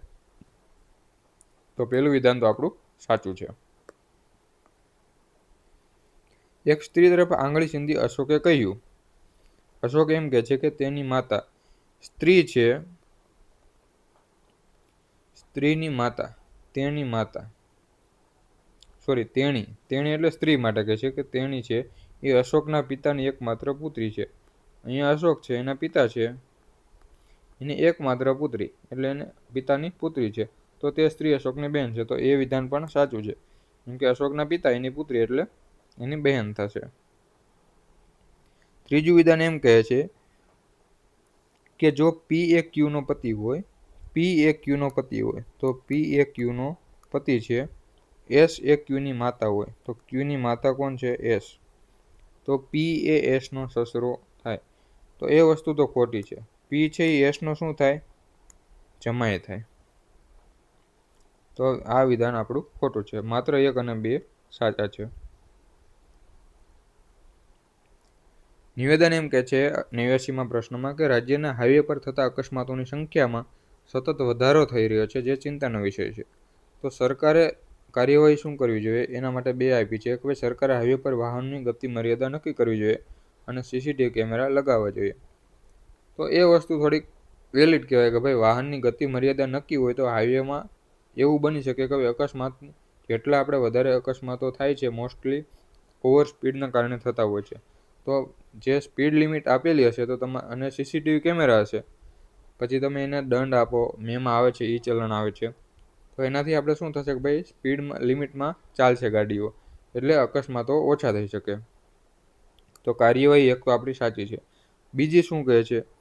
હાઈવે પર રાત્રિના સમયે વાહનો ચલાવવા પર સંપૂર્ણ પ્રતિબંધ. જ્યારે પણ આવા શબ્દ હોય ને, સંપૂર્ણ અને જે 100% શ્યોરિટીવાળા હોય ને, એ આપણે હંમેશા ખોટા જ હોય કે ભાઈ એવું તો પોસિબલ નથી. રાત્રિના સમયે સંપૂર્ણ પ્રતિબંધ લગાવી દે, તમારે કંઈક ઇમરજન્સી હોય તો ક્યાં જાવ? ટ્રાન્સપોર્ટેશન કેટલું વધારે ટ્રાન્સપોર્ટેશન રાત્રિનું જ થાય છે. તો એનું આપણો કોઈ લોજિક નથી. તો ખાલી માત્ર 1 અનુસરે છે. 4 પુસ્તકો એકની ઉપર એક ગોઠવાયેલા છે. ગણિતનું પુસ્તક અંગ્રેજીના પુસ્તકની ઉપર છે. તો અહીંયા મેથ્સ હશે, શેની? ઇંગ્લિશના ઉપર છે. હિન્દીનું પુસ્તક, વિજ્ઞાનના પુસ્તક નીચે છે. સાયન્સ છે એની નીચે હિન્દીનું પુસ્તક છે. વિજ્ઞાન એટલે સાયન્સ, તો એની નીચે હિન્દીનું પુસ્તક છે. વિજ્ઞાનનું પુસ્તક એટલે સાયન્સનું પુસ્તક ગણિતના પુસ્તકની ઉપર છે. તો ગણિતના પુસ્તકની ઉપર સાયન્સ, એટલે અહીંયા કંઈક સાયન્સ હશે. સૌથી ઉપર કયું હશે? તો જો અહીંયા સાયન્સની નીચે અહીંયા 2 છે અને એક અહીંયા છે. ટોટલ 4 પુસ્તક છે, એમાંથી 3 તો સાયન્સની નીચે છે. સૌથી ઉપર કયું હશે? સાયન્સ. સાયન્સ એટલે વિજ્ઞાન. એક બોક્સમાં લાલ, લીલો અને વાદળી રંગના દડા છે. હવે લીલા રંગના દડા લાલ કરતાં વધારે છે. લીલા એટલે ગ્રીન કલરના દડા છે, એ લાલ કરતાં વધારે છે. તો વધારે છે એના કરતાં લાલ કરતાં, લાલ એટલે રેડ. પણ વાદળી કરતાં ઓછા છે, તો બ્લુ કરતાં ઓછા છે. હવે વાદળી દડાની સંખ્યા લાલ કરતાં બમણી છે. વાદળી એટલે આપણે બ્લુ, એ લાલ કરતાં બમણી. તો આ 1 હશે, તો આ 2 હશે. જો લાલ દડા 5 હોય, લાલ દડા એટલે આ 5 છે, તો આ કેટલા હશે? 10, કેમ કે રેશિયો આપણે 1:2 બન્યો હતો. અથવા તો જે વાદળી છે એ લાલ કરતાં બમણા છે. તો સૌથી વધુ દડા કયા રંગના છે? સૌથી વધુ બ્લુ રંગ એટલે વાદળી રંગના હશે. આ આપણે આ વચ્ચે આપ્યા તો એનો કંઈ ઉપયોગ નથી, ખાલી એમ જ પૂછ્યું સૌથી વધુ કયા રંગના દડા હશે. હવે આપેલ દર્શાવેલ ચિત્ર શીટમાંથી બોક્સ બનાવવામાં આવે, તો બોક્સમાં ડોલરની વિરુદ્ધ કઈ સપાટીનું ચિહ્ન હશે? આવા પ્રશ્નમાં અમે શું કરવાનું હંમેશા, કે અહીંથી અહીંયા 2 છોડીને પેર બનાવવાની, બરોબર? અહીંયાથી આમ પેર બનશે, પછી જે બાકી રહેશે એ 2ની પેર બનાવી દેવાની. તો બાકી કયા રહ્યા? આ 2 રહ્યા, એ 2ની પેર બનાવી દેવાની. તો આ જે પેર બની શેની બનશે? સામસામેની પેર માટે આ એક ફોર્મ્યુલા છે અથવા ટ્રીક છે, કે એક ને એક છોડીને આપણે બનાવી દેવાની, બરોબર? તો ડોલરની સામે આપણે શું આવ્યું? પ્લસ. ચલો નેક્સ્ટ જોઈએ. આકૃતિઓ આપેલી છે, એમાં પ્રશ્ન આકૃતિ આપી છે કે ભાઈ અહીંયા શું આવશે? તો લોજિક કઈ રીતે બને છે? પહેલા તો જુઓ, આ ડોટ અહીંયા હતું, પછી શું થયું? અહીંયા એટલે એક સ્થાન ઉપર ગયું, અહીંથી અહીંયા ગયું, પછી પાછું એક સ્થાન અહીંયા આવ્યું. ખાલી ડોટની વાત કરું છું. અહીંયા આવી ગયું. હવે શું થયું? ભાઈ અહીંથી અહીંયા જશે, કેમ કે બધામાં એવું થાય છે. તો ડોટ આપણું ક્યાં આવશે? અહીંયા ખૂણામાં. તો એવા ખૂણામાં ડોટ હોય એવા કેટલા ઓપ્શન છે? આ કેન્સલ, આ કેન્સલ, 2 વધ્યા. હવે જે અંદરનું રાઉન્ડ છે એનું આપણે લોજિક જોઈએ. પહેલાં નીચે હતું, પછી આવી રીતે ગયું, એટલે કે આ બાજુ 90નો ખૂણો ફેર્યું, પછી પાછું 90નો ખૂણો ઉપર ફેર્યું, અને ઉપર ફેર્યું. હવે અહીંથી પાછો 90નો ખૂણો આ બાજુ ફરે, એટલે છેલ્લે જે છે એ આપણું રાઉન્ડ હશે અને આવી રીતે બનશે. આપણું રાઉન્ડ હશે અને આવી રીતે બનશે, બરોબર? તો બંનેમાં જોઈ લઈએ, તો એમાં તો આ બાજુ બને છે, એ આપણી ઓપ્શન નથી. તો આપણો ઓપ્શન ડી છે આપણો જવાબ. 94મો પ્રશ્ન છે. નીચેના વિધાનો ધ્યાનમાં લો. 6 ગામ છે. આ પ્રશ્નમાં આપણે શું કરશું? ભાઈ જો એમ કીધું કે એફ એ ડીની પશ્ચિમમાં છે. તો પહેલાં તો આપણે બધા જે આપેલી માહિતી છે ને આપણે નોટ કરી લઈએ, ડાયરેક્ટ લખવા નહીં બેસી જવાનું. પહેલાં તો એફ ડીની પશ્ચિમમાં 1 કિલોમીટર દૂર છે. ડીની પશ્ચિમમાં 1, અહીંયા ડી હશે, તો આ બાજુ પશ્ચિમ એટલે આ બાજુ, અહીંયા એફ, અહીંયા 1, આપણે આવી રીતે લખશું. હવે બી એ ઈની પૂર્વમાં 1 છે, અહીંયા ઈ હશે. એક સેકન્ડ, આપણે અહીંયા ભૂલ કરી. એફ એ ડીની પશ્ચિમમાં, તો ડી અહીંયા હોય તો પશ્ચિમ દિશા આ બાજુ હોય, બરોબર? તો અહીંયા એફ છે અને કેટલું અંતર છે આપણે? 1. પછી બી એ ઈની પૂર્વમાં છે, તો ઈ અહીંયા, તો એની પૂર્વ દિશા આ બાજુ હશે. એની પૂર્વમાં કોણ છે? બી. કેટલા? 1 કિલોમીટર દૂર છે. પછી એ ઈની ઉત્તરમાં 2 કિલોમીટર છે. તો ઈ છે, તો અહીંયા આપણે ઈ તો ઓલરેડી છે. એની ઉત્તરમાં એટલે ઉપર છે, કે કેટલો છે? 2 કિલોમીટર આપણું એ છે. સી એ એની પૂર્વમાં 1 કિલોમીટર દૂર છે, તો અહીંયા એ છે, એની પૂર્વ દિશા થશે, અને ત્યાં 1 કિલોમીટર દૂર સી છે. હવે ડી એ એની દક્ષિણ કિલોમીટરમાં 1 કિલોમીટર દૂર છે, તો એની દક્ષિણ એટલે નીચે થશે. તો એની તો આપણને ખબર છે. હવે નીચેની દક્ષિણ દિશામાં આપણે જોવાનું છે. તો અહીંયા 2 કિલોમીટર છે, તો અહીંયા વચ્ચે કંઈક કોણ આપણે મૂકી દઈએ? અહીંયા ડી મૂકી દઈએ. ડી ત્યાં શું કામ મૂક્યું? કે અહીંયા 1નું અંતર અને 1નું અંતર અહીંયા. હવે આ જે છે એ આપણે બાકી છે, તો એ આપણે ત્યાં ક્યાંક બેસાડી દઈએ. તો ડી છે ત્યાંથી કયું આવશે? હવે આને આપણે થોડું ક્લિયર કરી નાખીએ એટલે થોડુંક વાંચે એવું રહે. ભાઈ આ બંને એક એક અંતર રહ્યા અને ત્યાંથી અહીંયા એક બાજુ એક અહીંયા કોણ છે? એફ. હવે 3 ગામ એક લાઈનમાં, કયા 3 ગામ એક લાઈનમાં છે એ પૂછ્યું છે. તો 3 ગામ એક લાઈનમાં હોય તો એવી લાઈન ક્યાં બને છે? જુઓ, આ લાઈન બને છે 3 લાઈન એક ગામમાં, એક લાઈનમાં 3 ગામ હોય એવી એક જ લાઈન બને છે. તો એ, ડી અને ઈ જે છે આપણો જવાબ. તો બીમાં આવી ગયું એ, ડી અને ઈ. 6 વ્યક્તિનો પરિવાર છે, એના સભ્યો વચ્ચેના નીચેના સંબંધો આપેલા છે. પુરુષોની સંખ્યા સ્ત્રીઓની સંખ્યા જેટલી, એટલે જેટલા પુરુષ છે એટલા સ્ત્રી. 3 પુરુષ છે, 3 મેલ છે અને 3 ફિમેલ છે. પછી એ અને ઈ એફ ના 2 પુત્રો છે. એફ છે એના 2 પુત્ર કોણ છે? એ અને ઈ. ડી એ 2 બાળકોની માતા છે, એક છોકરો છે અને એક છોકરી. તો ડી છે એને 2 બાળકો છે, એક છોકરો છે અને એક છોકરી, અને માતા છે એટલે એ નેગેટિવ આપણે લઈએ. બી એ એનો પુત્ર છે, એનો પુત્ર છે બી. એ અહીંયા લઈએ, અથવા એ તો આપણે લઈ લીધો છે, તો એનો પુત્ર આપણે લઈ લઈએ અહીંયા બી. હાલમાં પરિવારમાં માત્ર એક જ પરિણીત યુગલ છે. હવે એક જ પરિણીત યુગલ હોય તો આપણે ડી ક્યાં આને આપણે બેસાડવાનું છે, કેમ કે ટોટલ કેટલા છે? 6 વ્યક્તિ છે. 1 2 3 4, 4 વ્યક્તિ તો આવી ગયા છે, બરોબર. આપણે 2 વ્યક્તિ ઘટે છે.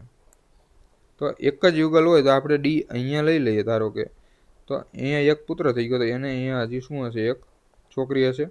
હવે તમે સભ્ય ગણો તો 1 2 આપણું એક કપલ થઈ ગયું. ડી અને એનું આપણે એક કપલ થઈ ગયું, બરોબર. 2 2 4 અને 2 6, તો આ 6 થઈ ગયા. હવે એમ કીધું હતું કે પુરુષ અને સ્ત્રીની સંખ્યા સરખી છે. તો અહીંયા પુરુષ કેટલા થયા? આ એક થયો, આ એક થયો અને આ એક થયો. તો એફ છે એ શું હશે? સ્ત્રી, કેમ કે 3 સ્ત્રી અને 3 પુરુષ છે. આમાં ઉપરોક્ત માહિતી પરથી નીચે કયું નિષ્કર્ષ કાઢી શકાય? એ બી સી ત્રણેય સ્ત્રીઓ છે એવું આપણે જોઈ લઈએ. ઓપ્શનમાં એ છે એ પુરુષ છે, બી પુરુષ છે, તો પેલું ઓપ્શન નથી. ઈ અને એફ એ ડી ના સંતાન છે, તો ઈ તો અહીંયા ડી નો શું થશે? જેઠ અથવા દેવર થશે, તો એ તો આપણું ખોટું છે. તો સી ઓપ્શન પણ કેન્સલ. એ ડી ના પતિ છે, એ છે ડી ના પતિ છે, તો સાચી વાત છે ભાઈ, કેમ કે ડી આપણી સ્ત્રી છે અને એ પુરુષ છે, તો બંને કપલ છે, તો એ ડી ના પતિ છે. હવે ડી એ એફ ની પુત્રી છે, તો એ તો એફ ની શું છે ભાઈ? પુત્ર વધુ છે, તો એ આપણું ખોટું. ઓપ્શન બી આપણો જવાબ થશે. ઘડિયાળમાં 4 થી 5 વાગ્યાની સમયે કયા સમયે બંને કાંટા એક સાથે હશે? એક સાથે હોવાનો મતલબ શું? કે આ આપણી ઘડિયાળ હશે, તો 4 થી 5 વાગ્યા વચ્ચે, બરોબર. તો 4 થી 5 અહીંયા કંઈક વાગ્યા હશે. તો આ ધારો કે મિનિટ કાંટો હશે, તો કલાક કાંટો હશે ને એ બંને અહીંયા સાથે હોવા જોઈએ એમ કીધું છે આપણને. તો અહીંયા ક્યાંક કલાક કાંટો હશે. તો એ એંગલ એ બે વચ્ચેનો કેટલો હશે ભાઈ? 4 થી 5 વચ્ચે એંગલ તો 0 નો હશે, કેમ કે બે સાથે હોય તો એંગલ કેટલો થઈ જાય? 0 નો થઈ જશે. હવે આપણે ખૂણાવાળું સૂત્ર શું છે ભાઈ? ખૂણો બરાબર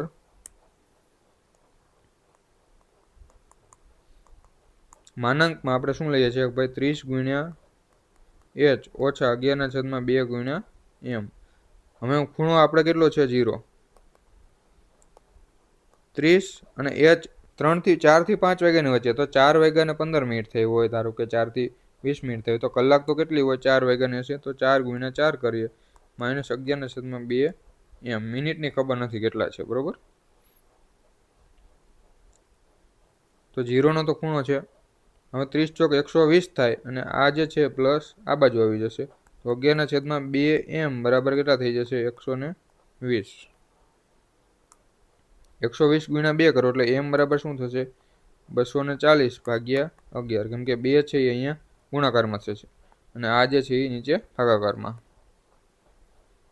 અહીંયા લખી જ દઉં, ઘણા બધાને આવું નથી આવડતું હોતું. 120 ગુણ્યા 2 અને છેદમાં 11 થશે. હા, 240/11 એ શું મળ્યું આપણને? મિનિટનો સમય, કે મિનિટ કાંટો ક્યારે હશે? 240 છે એને આપણે 11 વડે ભાગી દઈશું. 240 ભાગ્યા 11 કરો તો 11 દુ 22. 2 વધ્યા, અહીંયા 0. 11 એકા 11. અહીંયા 9 વધ્યા શેષ. તો આને આપણે કઈ રીતે લખી શકીએ? 21 પૂરા અને 9/11. આ શું થઈ ગયું આપણું? મિનિટ. તો 4 કલાક અને 21 9/11 મિનિટ. તો ઓપ્શન એ જ છે આપણો જવાબ થઈ જશે.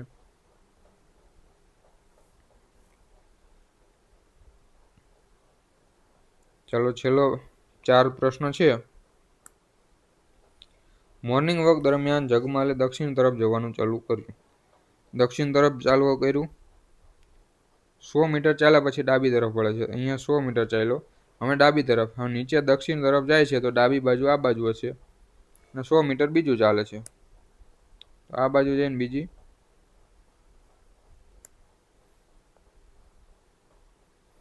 100 મીટર બીજી ચાલે છે.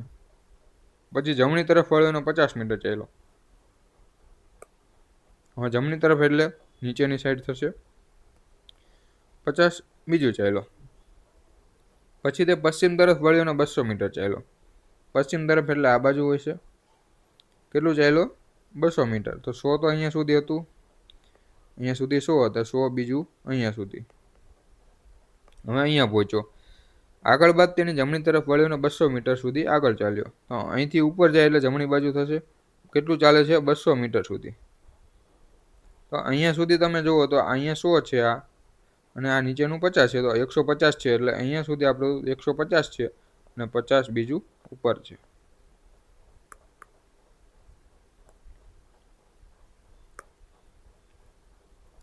અંતે તેને જમણી બાજુ તરફ વળી 200 મીટર પાછો ચાલ્યો. હા, જમણી બાજુ એટલે પાછો આ બાજુ વળ્યો અને પાછું 200 ચાલ્યો. તો પાછું અહીંયા આની સાથે સીધમાં આવી ગયો છે, આના બરાબર અહીંયા આવી ગયો. હવે તે શરૂઆતની સ્થિતિમાંથી કઈ દિશામાં છે એમ પૂછ્યું છે. તો દિશા આપણે અહીંથી સ્ટાર્ટ કર્યું હતું અને અહીંથી આ બાજુ પહોંચ્યો. તો એ દિશા આપણી કહી શકાય ભાઈ ઉત્તર પૂર્વ. ઉત્તર પૂર્વ. પણ ગુજરાતી દિશાઓ આપણને આપેલી છે, તો ગુજરાતી દિશાઓમાં ઉત્તર પૂર્વ એટલે શું કહેવાય? તો ગુજરાતીમાં આપણે ઉત્તર પૂર્વને કહીશું ઈશાન દિશા.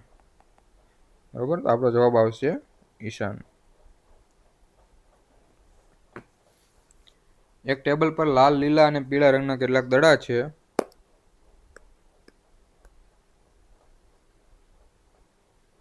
ચલો, આ પીડીએફ માંગ કરે. આમાં મારે પીડીએફ કેમ આપે તમે જ વિચારી લ્યો કે ભાઈ પીડીએફ માંગ કરે કોમેન્ટમાં.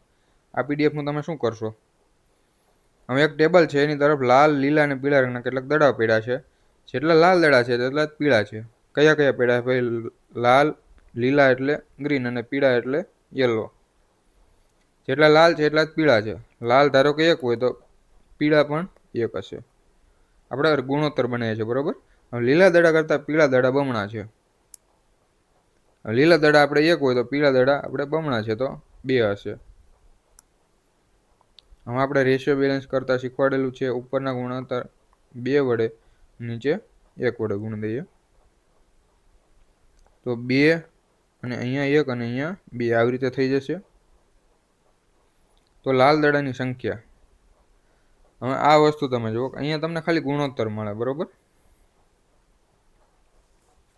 જે સંખ્યા છે એ તો નક્કી ન થાય કેટલી છે, પણ ઓપ્શન તમે જુઓ, પીળા અને લીલા દડાના સરવાળા જેટલી છે. શેની? લાલ દડાની સંખ્યા. તો લાલ એટલે આ છે. આ બંનેના સરવાળા જેટલી તો ન જ થાય. પીળા અને લીલાના સરવાળો 3 થાય છે, તો એ તો નથી. લીલા દડાની સંખ્યાથી બમણી છે, તો આનાથી બમણી છે, તો એ ઓપ્શન સાચો થાય છે. પીળા દડા અને લીલા દડાના તફાવત જેટલી છે, તો પીળો અને લીલો એટલે આ બેનો તફાવત 1 છે, તો એ તો ખોટું છે. પણ એક્ઝેક્ટ સંખ્યા આપણે નક્કી કરી શકાતી નથી. આમાં થોડુંક કન્ફ્યુઝિંગ છે. ઓપ્શન બી સાચો હોવો જોઈએ. જે પ્રમાણે આપણું લોજિક બને છે એ પ્રમાણે ઓપ્શન બી સાચો હોવો જોઈએ. કેમ કે એક્ઝેક્ટ સંખ્યા નથી ખબર પડતી, પણ એમ કીધું છે કે ભાઈ લાલ લીલા દડાની સંખ્યા કરતાં બમણી છે, તો એ તો સાચી જ વાત છે. ગ્રીન 1 હોય તો જે રેડ છે એ 2 છે, તો ઓપ્શન બી આપણો જવાબ છે. આ તો ખોટું થશે. તો ચલો, નીચેના લાઇન ચાર્ટનો કાળજીપૂર્વક અભ્યાસ કરો અને નીચે આપેલા પ્રશ્નોનો જવાબ આપો. પ્રશ્ન એમ કીધું છે, આપણે લાઇન ચાર્ટ આપ્યો છે કે અહીંયા આપણે નંબર ઓફ એમ્પ્લોય આપ્યા છે અને અહીંયા વર્ષ આપ્યું છે. તો અહીંયા કેટલા છે જુઓ, અહીં 0 થી 10 થાય છે, 10 થી 20, 20 થી 30. હવે આ જે છે એ મિડલમાં છે, બધા જે છે આપણને મિડલમાં આપ્યા છે 3. તો વચ્ચેનો જે છે અહીંયાથી અહીંયા સુધી તમારે 10 છે, તો વચ્ચે કેટલા હશે? 5 5 હશે વચ્ચે. આપણે એવી રીતે માનીને ચાલવાનું. તો અહીંયા 30 છે, તો આ કેટલા થઈ ગયા? 35. પછી 40 ને 5 45, આ 20 ને 5 25, આ થઈ ગયા આપણા 50 અને આ થઈ ગયા આપણા 40. તો 10માં કેટલા થયા? 35 થયા. ચલો પ્રશ્ન જોઈ લઈએ. 2012માં ભરતી કરેલ કર્મચારીઓની સંખ્યા. તો 2012માં કેટલા ભરતી કર્યા હતા ભાઈ? 25 કર્યા હતા. તો એ આપણે 25 છે. 2014માં કરેલ ભરતીની સંખ્યાના કેટલા ટકા? 2014માં કેટલા કર્યા હતા? 40. તો એના કેટલા ટકા? તો 40ના કેટલા ટકા થાય? 25. એ આપણને પૂછ્યું છે, બીજું કંઈ પૂછ્યું નથી. 0 થી 0 ગયો, અથવા તો 20 દુ 40 અને 20 પંચા 100. તો 25 પંચા 125 અને એના ભાગ્યા 2 કરો એટલે 62.5. એ આપણો જવાબ થઈ જશે. ચલો છેલ્લો પ્રશ્ન છે, પછી તો પાર્ટ બી સ્ટાર્ટ થાય છે. તો છેલ્લો પ્રશ્ન એમ છે કે PQRSTUV એ કુટુંબના સભ્યો છે, તે પૈકી 4 પુખ્ત વયના છે, 3 બાળકો છે. આ પ્રશ્ન મારા અંદાજ પ્રમાણે કેટલા 3 માર્કમાં પૂછાવો જોઈએ. આપણે આર્યનભાઈને કહેશું કે ભાઈ આવી રીતે તો પ્રશ્ન પૂછાતા નથી, થોડુંક પેપર તમે લિમિટમાં ધ્યાનમાં હાર્ડ બનાવો, લેન્ધી બનાવો, બરાબર? કેમ કે 3 કલાકમાં આવડું પેપર તો પૂરું ન થાય. વિધાનવાળા તમે પહેલા લેક્ચર આપણે પાર્ટ કરાવ્યો એમાં તમે જો તો વિધાનવાળા દાખલાનો ઢગલો છે, તો એટલા બધા તો પોસિબલ નથી કે પૂછાઈ શકે. ચલો 5 સભ્યો છે, એમાં કેટલા 6 છે? 3 ને 3 6 અને 7 સભ્યો છે, 4 પુખ્ત વયના છે અને 3 બાળકો છે. યુ અને વી નાની બાળકીઓ છે. તો આમાં તો 3 બાળકો છે, એમાં યુ અને વી તો આપણને ખબર પડી ગઈ, અને નાની બાળકીઓ છે એટલે બંને સ્ત્રીઓ છે. યુ અને વી બંને સ્ત્રીઓ છે. પી અને એસ ભાઈઓ છે, તો પી અને એસ ભાઈ છે, અને પી ડોક્ટર છે, તો આ આપણો ડોક્ટર છે. ટી એન્જિનિયર છે, ટી છે એ એન્જિનિયર એટલે આપણે ઈઆર લખી શકીએ. તેણે 2 પૈકી એક ભાઈ સાથે લગ્ન કર્યા છે. 2 પૈકી એક ભાઈ સાથે લગ્ન કર્યા, તો ટી હશે એ શું હશે? સ્ત્રી હશે. આ 2માંથી કોઈ એક સાથે લગ્ન કર્યા છે, કાં તો પી અથવા તો કાં એસ સાથે. અને તેમને 2 સંતાનો છે, તો ટી ને આપણે 2 સંતાનો છે માની લઈએ. ક્યુએ એસ સાથે લગ્ન કર્યા. હવે ક્યુએ તો એસ સાથે લગ્ન કરી લીધા, અને આ 2 તો આપણે શું હતા? પી અને એસ ભાઈઓ હતા. તો ક્યુ છે એ સ્ત્રી થશે. અને 2 પૈકી એક સાથે ટીએ લગ્ન કર્યા, તો ટી અહીંયા પી સાથે લગ્ન કર્યા છે. ટી આપણી શું હતી? એન્જિનિયર. અને એને કેટલા 2 બાળકો હતા? અને વી ક્યુએ એસ સાથે લગ્ન કર્યા, અને વીનું સંતાન, વી તેનું સંતાન છે, તો અહીંયા એનું વી સંતાન છે. તો નીચેનામાંથી કયો વિકલ્પ યોગ્ય છે? હા, તમે જુઓ, ટોટલ આપણે કેટલા સભ્યો આપ્યા હતા? 3 3 6 અને 7 સભ્યો હતા. તો અહીંયા આપણે એક કપલ આ થયું, એક કપલ આ, 2 ને 2 4, 4 ને 1 5, અને એની 2 પુત્રીઓ અથવા 2 બાળકો છે, બરોબર? તો 7 થઈ ગયા. હવે યુ ને વી બાળકો હતા, તો અહીંયા તો યુ આવી ગયો, તો અહીંયા આપણે યુ આવી શકે, વી અહીંયા આવી ગયું. હવે બાકી કોણ રહ્યું છે? પી ક્યુ આવી ગયું, આર એસ, આર બાકી છે. આપણે આર આપણે અહીંયા લઈ શકીએ. પી એ વી નો ભાઈ છે, તો પી છે વી નો ભાઈ તો નથી, કેમ કે શું છે? વી ના પિતા છે, એને ભાઈ છે, એ ઓપ્શન ખોટો. આર એ યુ નો પિતા છે, તો એ પણ ઓપ્શન ખોટો. અથવા તો એમ કરી શકીએ આપણે, 3 બાળકો આપણને કીધા, તો 3 બાળકો આપણે અહીંયા લેવા પડે. એનો મતલબ કે ઉપર તો આર નથી, આર અહીંયા તો ના જ આવે, બરોબર? કેમ કે 3 બાળકો લીધા આપણે, 2 બાળકોની ખબર હતી, તો એક તો અહીંયા લેવો પડશે. તો આર એ યુ નો પિતા છે, એ પણ આપણું ખોટું પડશે. પછી શું છે? પી એ આર ના પિતા છે, તો આર ના પિતા પી, તો એ તો અહીંયા બને છે. જુઓ, પી છે એ આર તો આપણે અહીંયા છે, એના પિતા પી છે, તો એ આપણું સાચું છે. ટી એ યુ નો ભાઈ છે, તો એ વસ્તુ પણ ખોટી છે. તો આપણો ઓપ્શન સી છે, આપણો જવાબ થઈ જશે. તો ચલો આજે આટલું રાખીએ છીએ. નેક્સ્ટમાં આપણે હશે સીસીનો 2.0 નો મોક 2 નો સોલ્યુશન વિડીયો.